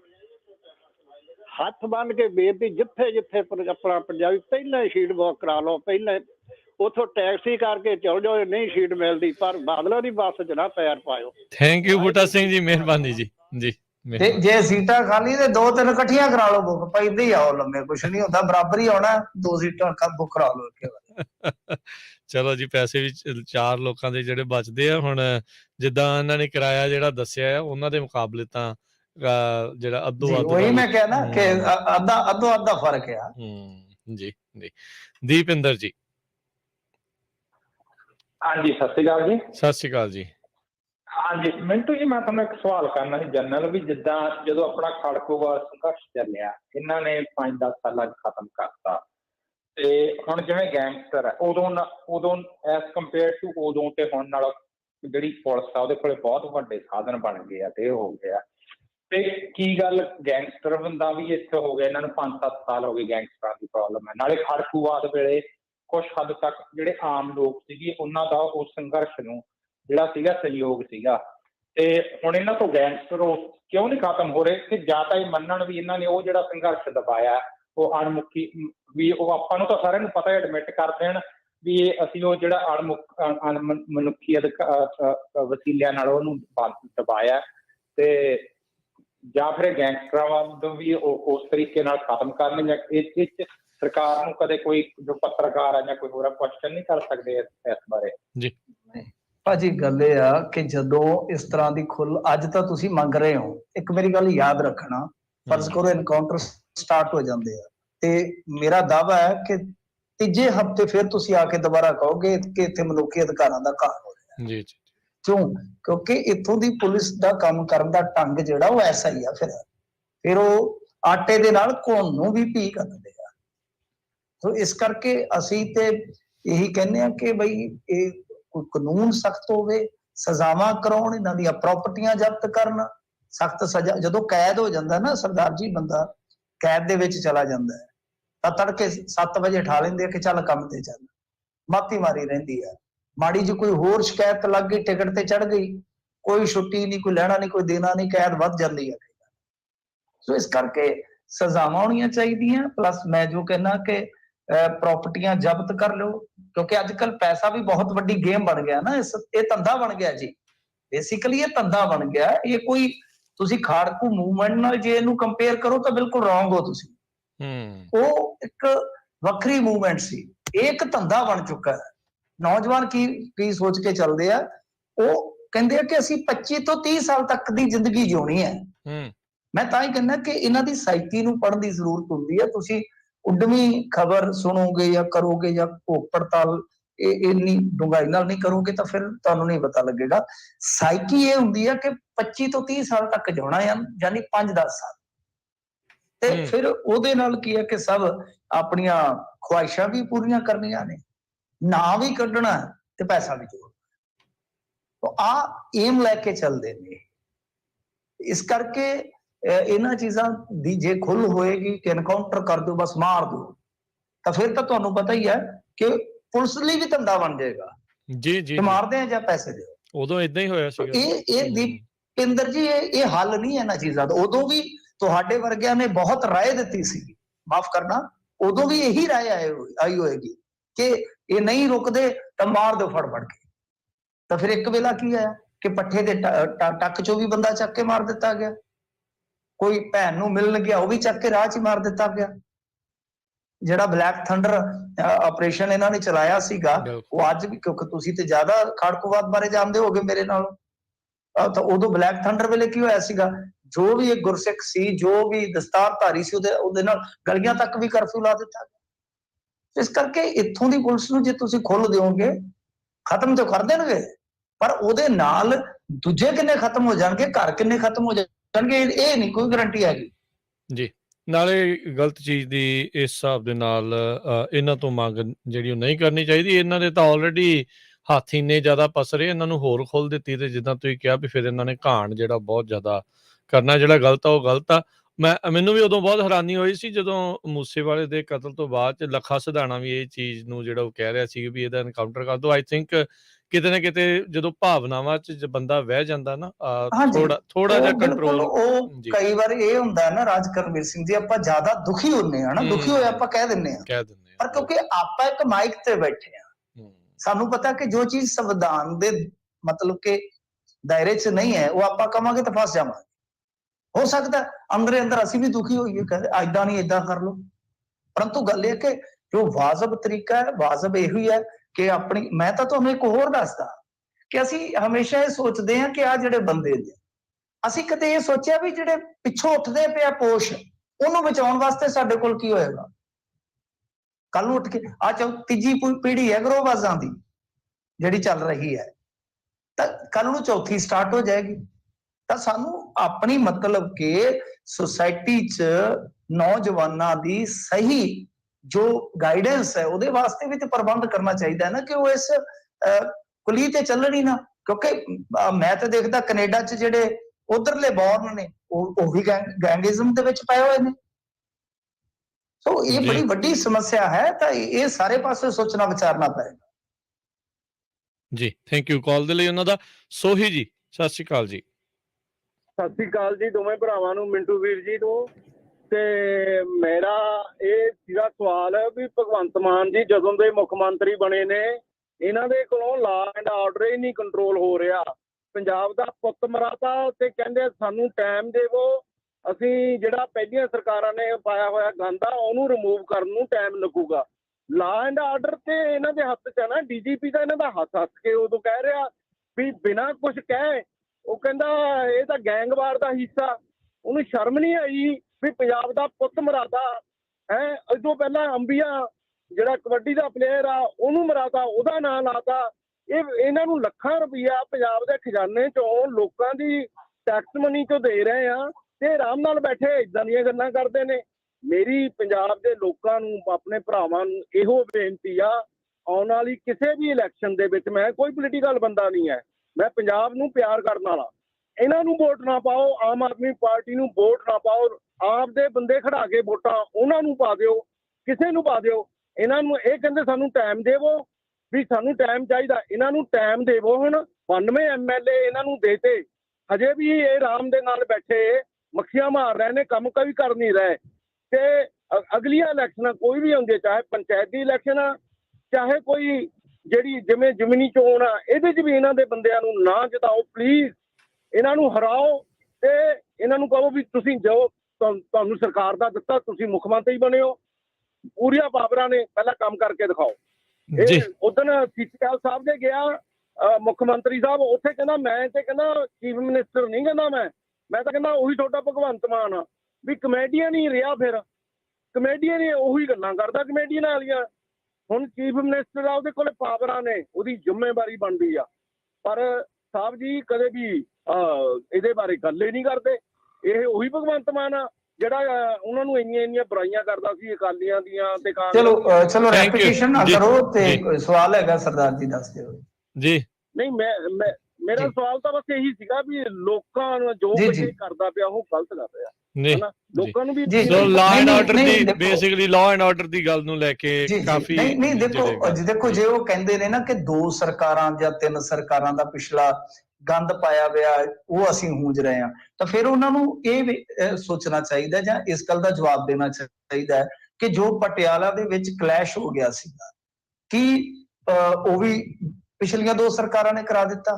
ਤੁਸੀਂ ਉਹ ਵੀ ਨਾਂ ਲਾ ਦਿੱਤਾ ਉਹਨਾਂ ਦੇ ਕਿ ਇਹਦੇ 'ਚ ਖਾਲਿਸਤਾਨੀ ਹੈ ਜੀ, ਇਹਦੇ 'ਚ ਕਾਂਗਰਸੀ ਹੈ ਜੀ, ਇਹਦੇ 'ਚ ਫਲਾਣੇ ਫਲਾਣੇ। ਅੱਛਾ ਚਲੋ ਉਹ ਵੀ ਛੱਡ ਦਿਓ। ਤੁਹਾਡੀ ਇੰਟੈਲੀਜੈਂਸੀ ਦੇ ਹੈੱਡਕੁਆਟਰ ਤੇ ਉਹ ਛੋਟਾ ਜਿਹਾ ਕੋਈ ਉਹ ਸੁੱਟ ਗਿਆ ਰਾਕਟ ਜਿਹਾ ਟਾਈਪ ਦਾ ਨਿੱਕਾ ਜਿਹਾ। ਅੱਛਾ ਕੀ ਉਹ ਵੀ ਪਿਛਲੀਆਂ ਸਰਕਾਰਾਂ ਦਾ ਕੰਮ ਹੈ? ਕਿਤੇ ਤੇ ਜਾ ਕੇ ਮੰਨੋ ਕਿ ਅਸੀਂ ਬਈ ਅਸਫਲ ਰਹੇ ਹਾਂ, ਅਸੀਂ ਇਹਨਾਂ ਚੀਜ਼ਾਂ ਨੂੰ ਠੀਕ ਕਰਾਂਗੇ, ਕੋਸ਼ਿਸ਼ ਕਰ ਰਹੇ ਹਾਂ। ਅਸੀਂ ਦਿੱਲੀ ਪੁਲਿਸ ਦੀ ਤੁਹਾਨੂੰ ਇਨਪੁਟ ਸੀਗੀ ਕਿ ਨਹੀਂ, ਤੁਸੀਂ ਅੱਜ ਤੱਕ ਸਪਸ਼ਟ ਹੀ ਨਹੀਂ ਕਰ ਸਕੇ। ਸਿਕਿਉਰਿਟੀ ਦੀ ਕਟੌਤੀ ਦਾ ਇਹ ਰਿਵਿਊ ਜਿਸ ਅਫਸਰ ਨੇ ਕੀਤਾ, ਕੀ ਤੁਸੀਂ ਉਹਦੇ ਤੇ ਕਾਰਵਾਈ ਕਰੀ? ਜਿਸ ਬੰਦੇ ਨੇ ਉਹ ਸਿਕਿਉਰਿਟੀ ਦੀ ਲਿਸਟ ਲੀਕ ਕੀਤੀ, ਕੀ ਤੁਸੀਂ ਉਹਦੇ ਤੇ ਕਾਰਵਾਈ ਕੀਤੀ? ਜਿਨ੍ਹਾਂ ਮੀਡੀਆ ਹਾਊਸ ਵਾਲਿਆਂ ਨੇ ਜਾਂ ਪੱਤਰਕਾਰਾਂ ਨੇ ਉਹ ਲਿਸਟ ਅੱਗੇ ਨਸ਼ਰ ਕੀਤੀ, ਕਿ ਤੁਸੀਂ ਉਹਨਾਂ ਤੇ ਕਾਰਵਾਈ ਕੀਤੀ? ਕਿਉਂਕਿ ਇਹ ਜਿਹੜਾ ਸੀਕ੍ਰੇਟ ਡਾਕੂਮੈਂਟ ਹੈ ਉਹ ਇਸ ਤਰ੍ਹਾਂ ਨਸ਼ਰ ਨਹੀਂ ਕਰ ਸਕਦੇ ਤੁਸੀਂ। ਤਾਂ ਕਹਿਣ ਦਾ ਭਾਵ ਇਹ ਆ ਕਿ ਬਈ ਕੁਛ ਨਾ ਕੁਛ ਤੇ ਤੁਹਾਨੂੰ ਵੇਖਣਾ ਪਏਗਾ, ਸੋਚਣਾ ਪਏਗਾ। ਕੁਛ ਨਾ ਕੁਛ ਤਾਂ ਹੀ ਵੇਖੋਗੇ, ਸੋਚੋਗੇ, ਠੀਕ ਕਰੋਗੇ ਜੇ ਮੰਨੋਗੇ ਕਿ ਹਾਂ ਯਾਰ ਇਸ ਥਾਂ ਤੇ ਅਸੀਂ ਕਿਤੇ ਨਾ ਕਿਤੇ ਰੋਂਗ ਆ ਜਾਂ ਫੇਲ ਸਾਬਤ ਹੋ ਰਹੇ ਹਾਂ, ਤਦ ਹੀ ਤੁਸੀਂ ਠੀਕ ਹੋਵੋਗੇ। ਜੀ ਥੈਂਕ ਯੂ ਜੀ। ਅਗਲੇ ਕਾਲਰ ਗਗਨ। ਹਾਂਜੀ ਸਰਾਜ ਵੀਰੇ ਤੇ ਮਿੰਟੂ ਵੀ ਨੂੰ ਸਤਿ ਸ਼੍ਰੀ ਅਕਾਲ ਜੀ। ਸਤਿ ਸ਼੍ਰੀ ਅਕਾਲ। ਸਤਿ ਸ੍ਰੀ ਅਕਾਲ। ਅੱਛਾ ਮਿੰਟੂ ਭਾਜੀ ਮੇਰਾ ਕੁਐਸਚਨ ਇਹ ਆ ਵੀ ਮੈਂ ਨਾ ਥੋੜੇ ਦਿਨ ਪਹਿਲਾਂ ਇੱਕ ਇੰਟਰਵਿਊ ਦੇਖ ਗਿਆ ਸੀ, ਉਹ ਕੋਈ IAS ਸੀ ਮੇਰੇ ਖਿਆਲ ਰਾਜਸਥਾਨ ਜਾਂ ਸਮਥਿੰਗ ਕਿਤੇ ਹੈਗਾ ਸੀ। ਉਹ ਕਹਿ ਰਿਹਾ ਸੀ ਕਿ ਗੈਂਗਸਟਰਾਂ ਨੂੰ ਨੱਥ ਪਾਉਣੀ ਹੈ ਤੇ ਇਹਨਾਂ ਨੂੰ ਫਾਈਨੈਂਸ਼ੀਅਲੀ ਮਾਰਨਾ ਹੋਊਗਾ, ਇਹਨਾਂ ਨੂੰ ਫਾਈਨੈਂਸ਼ੀਅਲੀ ਤੌਰ ਤੇ ਇਹਨਾਂ ਨੂੰ ਸਾਰਾ ਕੁਝ ਇਹਨਾਂ ਦਾ ਬੰਦ ਕਰਨਾ, ਜਿਵੇਂ ਇਹਨਾਂ ਦੀ ਜਿੰਨੀ ਵੀ ਜਾਇਦਾਦ ਆ ਜਾਂ ਮਨੀ ਆ ਉਹ ਜ਼ਬਤ ਕਰਨੀ ਹੋਊਗੀ, ਇਹਨਾਂ ਦੀ ਆਪੇ ਚੀਕਾਂ ਨਿਕਲ ਜਾਂਦੀਆਂ ਜੀ। ਤੁਹਾਨੂੰ ਕੀ ਲੱਗਦਾ ਇਹ ਏਦਾਂ? ਮੈਂ ਤਾਂ ਕਹਿ ਕੇ ਹਟਿਆ ਸਜ਼ਾਵਾਂ ਕਰਵਾਓ ਇਹਨਾਂ ਨੂੰ। ਮੈਂ ਤਾਂ ਕਹਿ ਕੇ ਹਟਿਆ, ਸ਼ਾਇਦ ਤੁਸੀਂ ਉਹ ਸਕਿਪ ਕਰ ਗਏ। ਮੈਂ ਤਾਂ ਅੱਗੇ ਕਰਕੇ ਹਟਿਆ ਇਹ ਗੱਲ 2-3 ਮਿੰਟ ਪਹਿਲਾਂ ਕਿ ਦੇਖੋ ਜੀ ਗੱਲ ਇਹ ਆ ਕਿ ਐਨਕਾਊਂਟਰ ਤੇ ਜ਼ਰੂਰੀ ਨਹੀਂ ਹੈਗੇ, ਪਰ ਜਿਹੜੀਆਂ ਪਹਿਲੀਆਂ ਕੋਸ਼ਿਸ਼ਾਂ ਹੁੰਦੀਆਂ ਨੇ, ਐਨਕਾਊਂਟਰ ਆਖਰੀ ਹੈ ਔਰ ਐਨਕਾਊਂਟਰ ਵਾਸਤੇ ਵੀ ਸੁਪਰੀਮ ਕੋਰਟ ਦੀ ਬਕਾਇਦਾ ਗਾਈਡਲਾਈਨ ਹੈ। ਕੈਂਡ ਤੇ ਜਦੋਂ ਤੁਸੀਂ ਐਨਕਾਊਂਟਰ ਕਰਨਾ ਉਹਦੇ ਵਾਸਤੇ ਵੀ ਪ੍ਰੋਪਰ ਇੱਕ ਗਾਈਡਲਾਈਨ ਹੈ, ਉਹ ਅਖੀਰਲਾ ਹੀਲਾ। ਤਾਂ ਪਹਿਲੇ ਹੀਲੇ ਜਦੋਂ ਤੁਹਾਡੇ ਕੋਲ ਮੌਜੂਦ ਨੇ ਕਿ ਤੁਸੀਂ ਉਹਨਾਂ ਦਾ ਜਿਹੜਾ ਇੰਟਰਨੈਸ਼ਨਲ ਜਾਂ ਨੈਸ਼ਨਲ ਨੈਕਸਸ ਹੈ ਉਹਨੂੰ ਬ੍ਰੇਕ ਕਰੋ।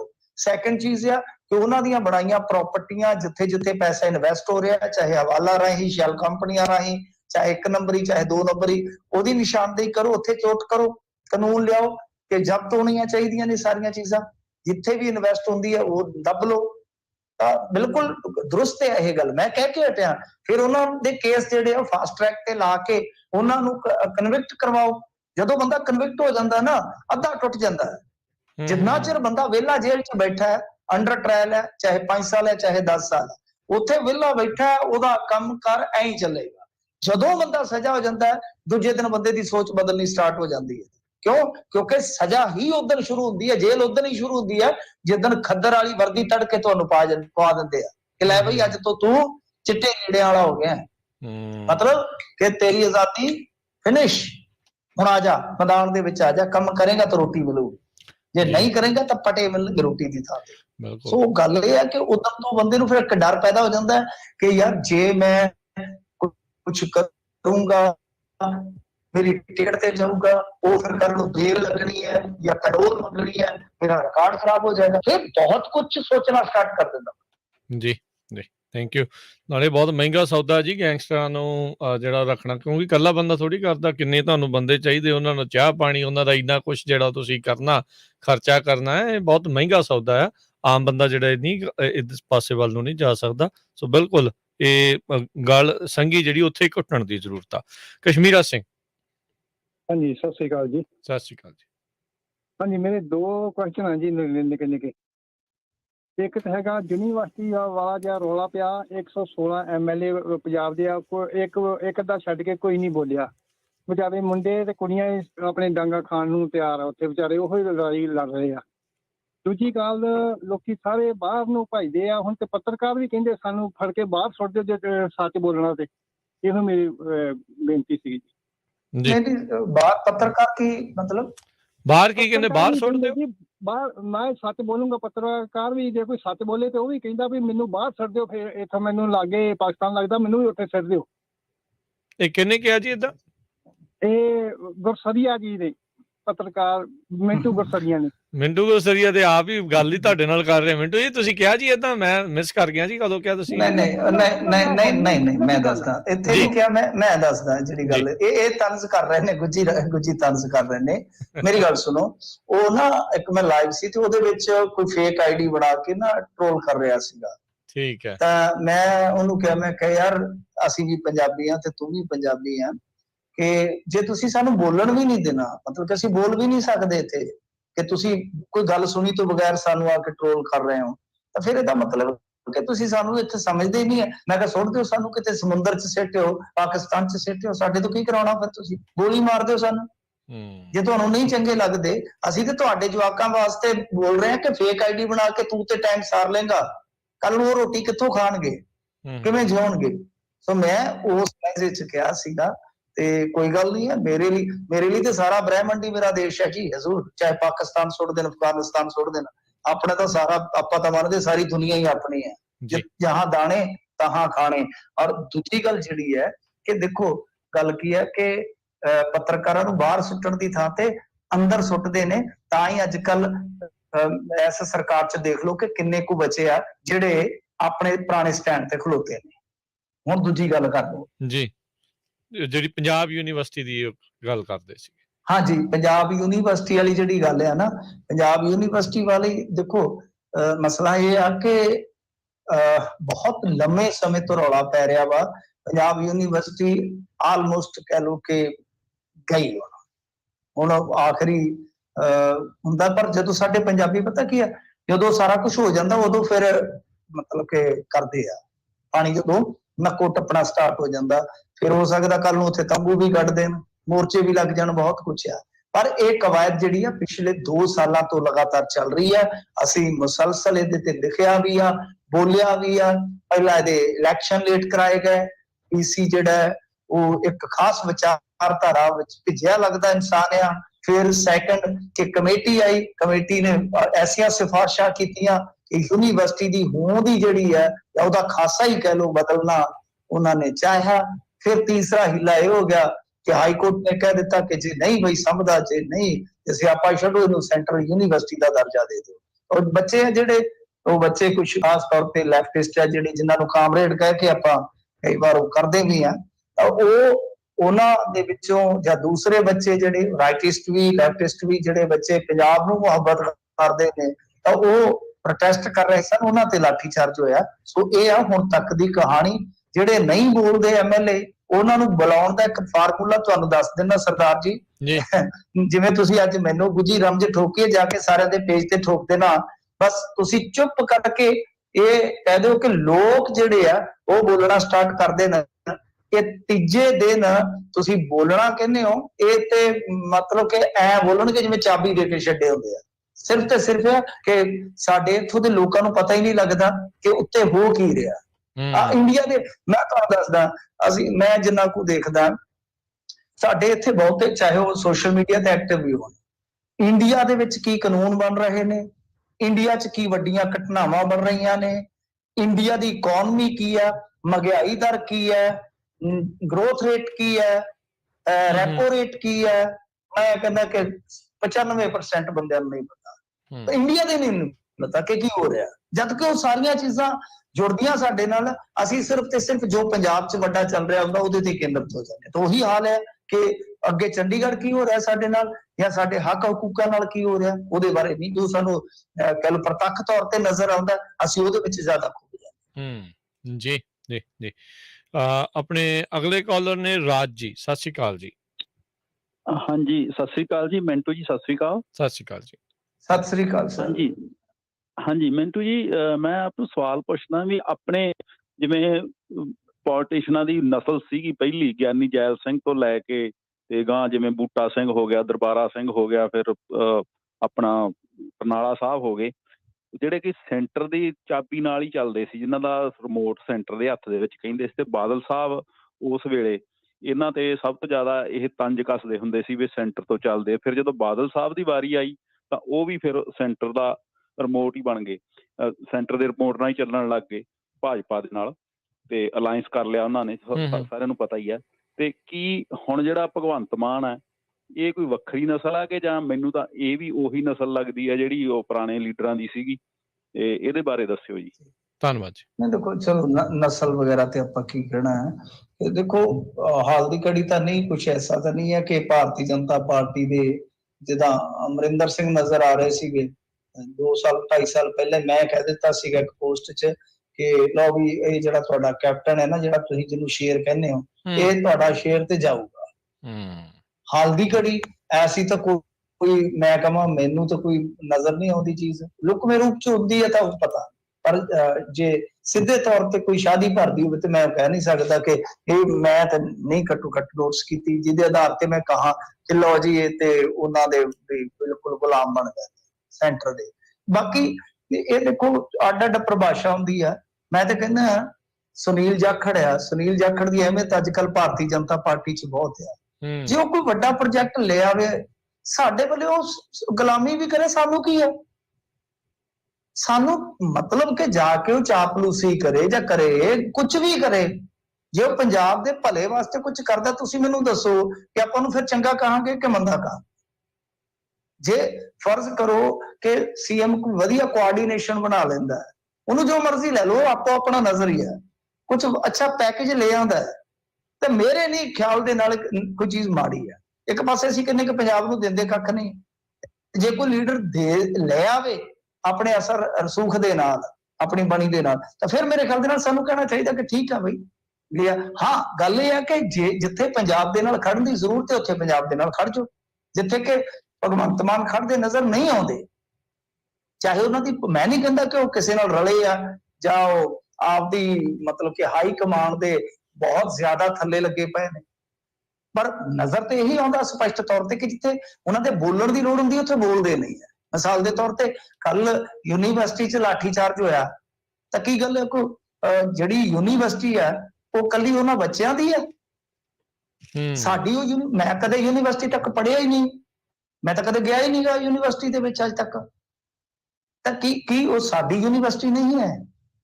ਤਾਂ ਤੁਹਾਨੂੰ ਬੋਲਣਾ ਤਾਂ ਚਾਹੀਦਾ ਨਾ, ਤੁਹਾਡੇ ਵਕੀਲ ਨੂੰ ਹਾਈ ਕੋਰਟ 'ਚ ਕਹਿਣਾ ਚਾਹੀਦਾ ਸੀਗਾ ਅਸੀਂ 60-40 ਦੇ ਹਿੱਸੇਦਾਰ ਹੈ, ਅਸੀਂ ਇਕੱਲੇ ਚਲਾ ਲਾਂਗੇ ਯਾਰ, ਸੈਂਟਰਲ ਨਹੀਂ ਕਰਨ ਦੇਣੀ, ਅਸੀਂ ਸਾਡਾ ਨਾਂ ਜੁੜਿਆ, ਅਸੀਂ ਪੇਰੈਂਟ ਸਟੇਟ ਆ, ਇਸ ਯੂਨੀਵਰਸਿਟੀ ਦੇ ਬਣੀ ਸਾਡੇ ਵਾਸਤੇ ਸੀ, ਸਾਡੀ ਸਿੱਖ ਕੌਮ ਵਾਸਤੇ, ਪੰਜਾਬੀਆਂ ਵਾਸਤੇ ਇਹ ਬਹੁਤ ਲਾਹੇਵੰਦ ਹੈ।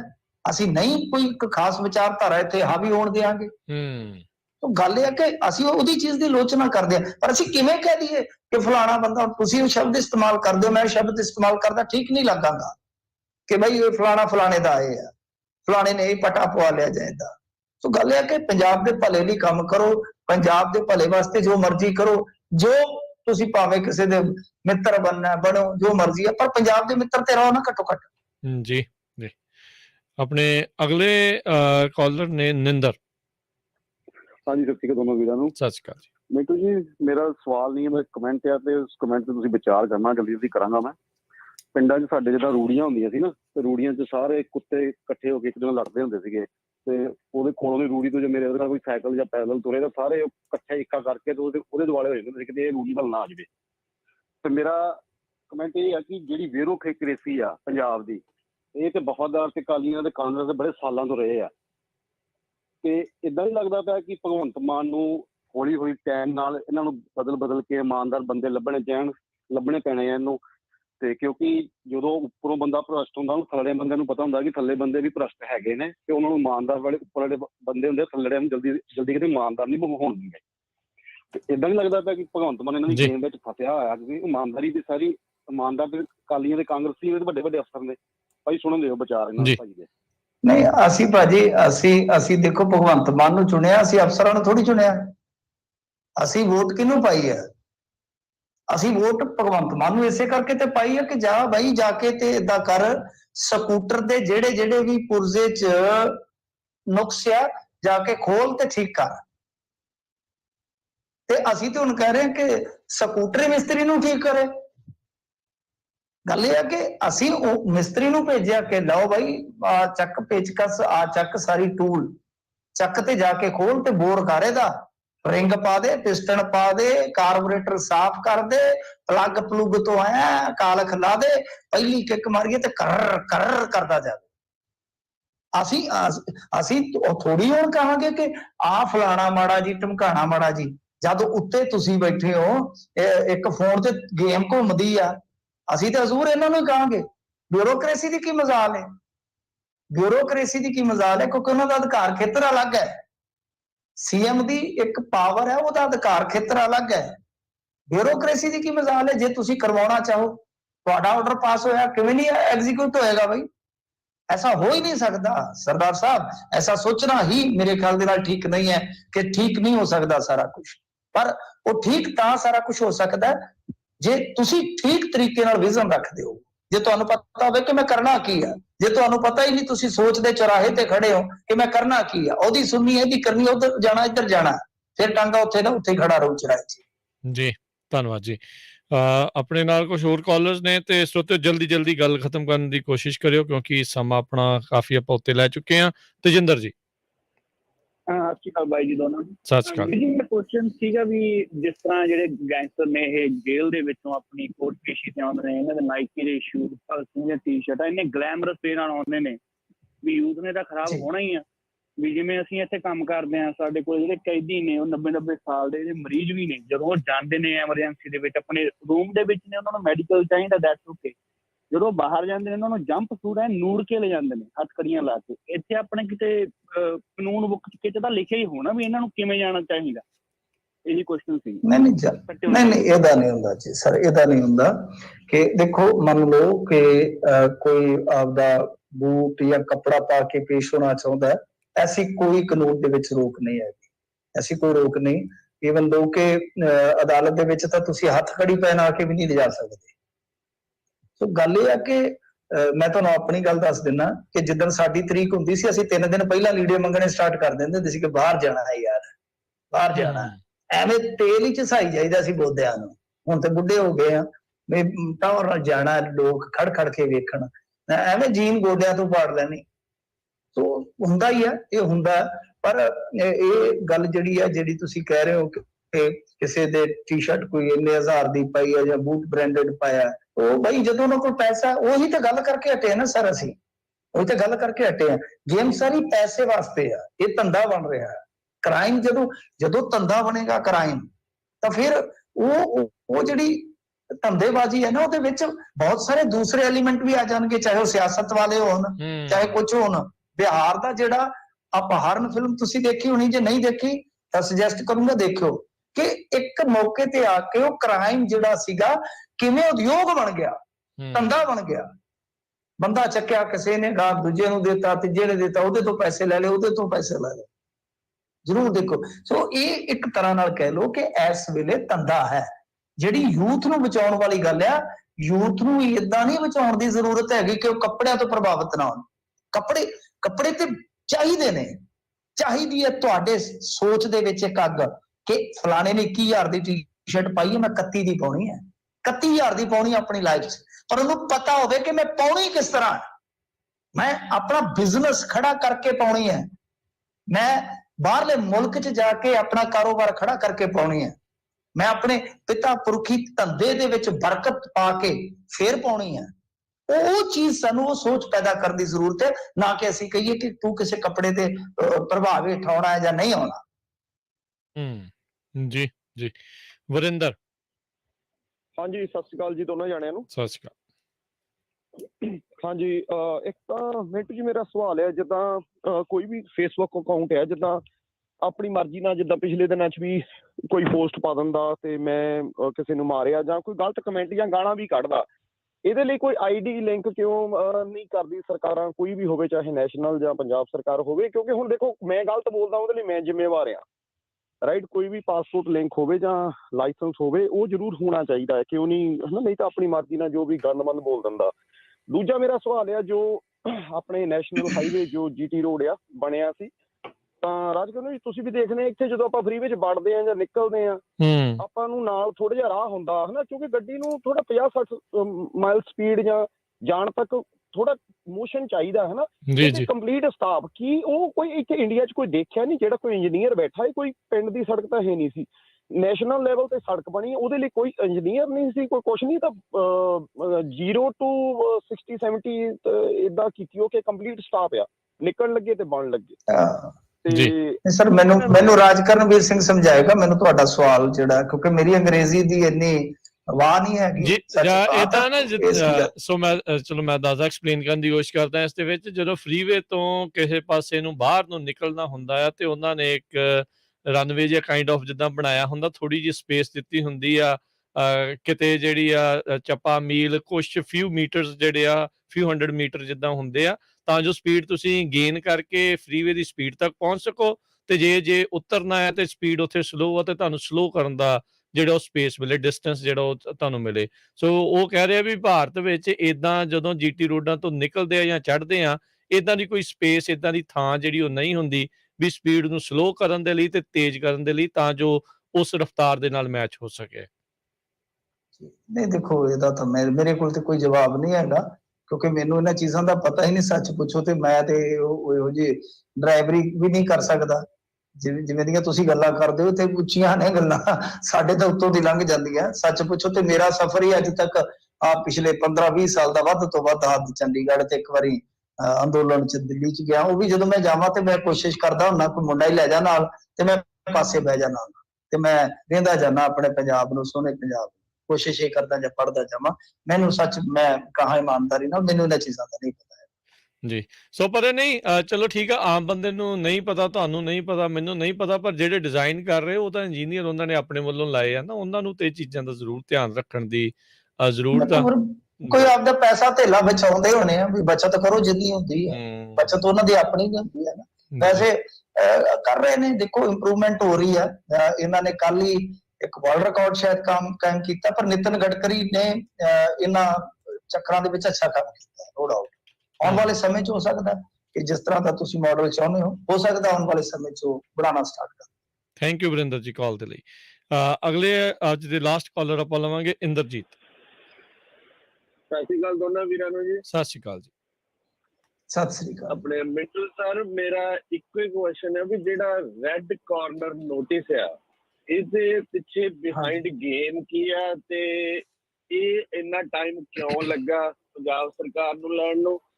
ਤੇ ਦਿੱਲੀ ਤੋਂ ਜਿਹੜਾ ਨੈਸ਼ਨਲ, ਮੈਨੂੰ ਉਹਦਾ ਏਜੰਸੀ ਦਾ ਨਾਮ ਹੁਣ ਚੇਤਾ ਭੁੱਲ ਗਿਆ, ਵੀ ਜਿੱਥੇ ਇਹ ਨੈਸ਼ਨਲ ਕਰਦੇ ਆ ਵੀ ਆਲ ਵਰਲਡ ਦੇ ਵਿੱਚ ਜਿਹੜੀਆਂ ਇੰਟਰਪੋਲ ਚਾਹੁੰਦੀਆਂ ਵੀ, ਹਾਂਜੀ ਇੰਟਰਪੋਲ, ਥੈਂਕ ਯੂ। ਹਾਂਜੀ, ਇੰਟਰਪੋਲ ਨੂੰ ਵੀ ਇੰਨਾ ਟਾਈਮ ਕਿਉਂ ਲੱਗਾ ਉਹਨਾਂ ਤਾਈਂ ਪਹੁੰਚਣ? ਜੇ ਟਾਈਮ ਨਾ ਕਰਦੇ ਅੱਜ ਸਾਰਾ ਕੁਝ ਟਾਈਮ ਨਾ ਹੁੰਦਾ। ਇਹਦੇ ਬਾਰੇ ਥੋੜਾ ਜਿਹਾ ਦੱਸੋਗੇ ਵੀ ਰੈੱਡ ਕਾਰਨਰ? ਨਹੀਂ, ਦੇਖੋ ਜਿਹੜਾ ਕਮਿਊਨੀਕੇਸ਼ਨ ਹੁੰਦਾ ਥਰੂ ਮਤਲਬ ਕਿ CBI ਹੁੰਦਾ, ਕੱਲੀ ਪੰਜਾਬ ਦੀ ਪੁਲਿਸ ਇੰਟਰਪੋਲ ਤੱਕ ਨਹੀਂ ਜਾ ਸਕਦੀ। ਪੰਜਾਬ ਪੁਲਿਸ ਸਿੱਧੀ ਇੰਟਰਪੋਲ ਤੱਕ ਨਹੀਂ ਜਾ ਸਕਦੀ।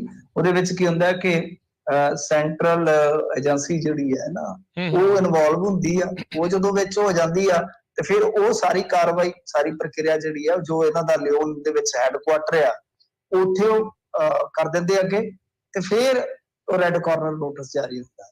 ਹੁਣ ਆ ਜਿਹੜਾ ਸਵਾਲ ਤੁਸੀਂ ਕੀਤਾ, ਮੈਂ ਇਹ 3 ਦਿਨ ਤੋਂ ਸਵਾਲ ਕਰ ਰਿਹਾ, ਜਿੱਥੇ ਵੀ ਜਾਣਾ, ਜਿਹੜੇ ਵੀ ਮੰਚ ਤੇ ਜਾਣਾ, ਇਹ ਸਵਾਲ ਕਰ ਰਹੇ ਹਾਂ ਕਿ ਦੇਖੋ ਜਿਹੜਾ ਤੁਸੀਂ ਕਹਿ ਰਹੇ ਹੋ ਕਿ ਅਸੀਂ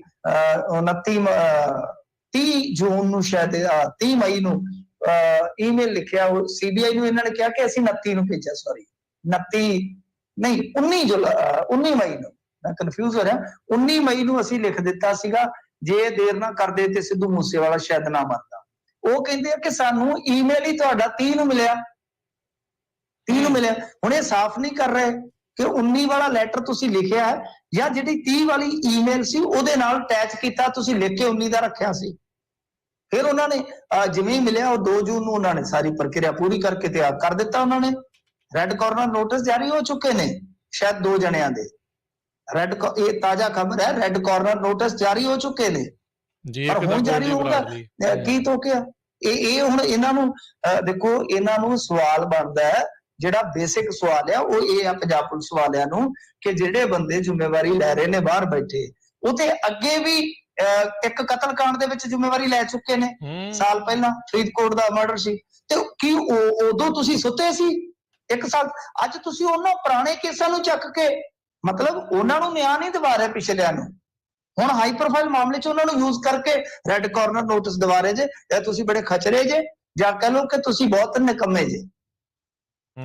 ਜੀ ਜੀ ਜੀ ਬਿਲਕੁਲ। ਸੋ ਪਤਾ ਨਹੀਂ ਇਹ ਕੀ ਜਿਹੜਾ ਹੋ ਰਿਹਾ। ਸੋ ਜਿੱਦਾਂ ਤੁਸੀਂ ਕਿਹਾ ਵੀ 19 ਮਈ ਨੂੰ, ਸੋ ਇਸ ਸਿੱਧੂ ਮੂਸੇਵਾਲੇ ਦੇ ਕਤਲ ਤੋਂ ਪਹਿਲਾਂ ਹੀ ਜਿਹੜੀਆਂ ਇਹ ਈਮੇਲਾਂ ਦਾ ਦੌਰ ਜਿਹੜਾ ਉਹ ਚੱਲ ਰਿਹਾ ਸੀਗਾ। ਨਹੀਂ, ਇਹ ਕਹਿੰਦੇ ਨੇ ਕਿ ਅਸੀਂ 19 ਮਈ ਨੂੰ ਮਤਲਬ ਕਿ ਇਹ ਰੈੱਡ ਕਾਰਨਰ ਨੋਟਿਸ ਬਾਰੇ ਇਹਨਾਂ ਨੂੰ ਪ੍ਰਪੋਜ਼ਲ ਘੱਲ ਦਿੱਤਾ ਸੀ। ਉਹ ਕਹਿੰਦੇ ਕਿ ਸਾਨੂੰ ਤੇ 30 ਮਈ ਨੂੰ ਮਿਲਿਆ ਈਮੇਲ ਤੁਹਾਡਾ, ਇਹਦਾ ਮਤਲਬ ਕਿ ਸਿੱਧੂ ਮੂਸੇਵਾਲੇ ਦੀ ਮੌਤ ਤੋਂ ਬਾਅਦ।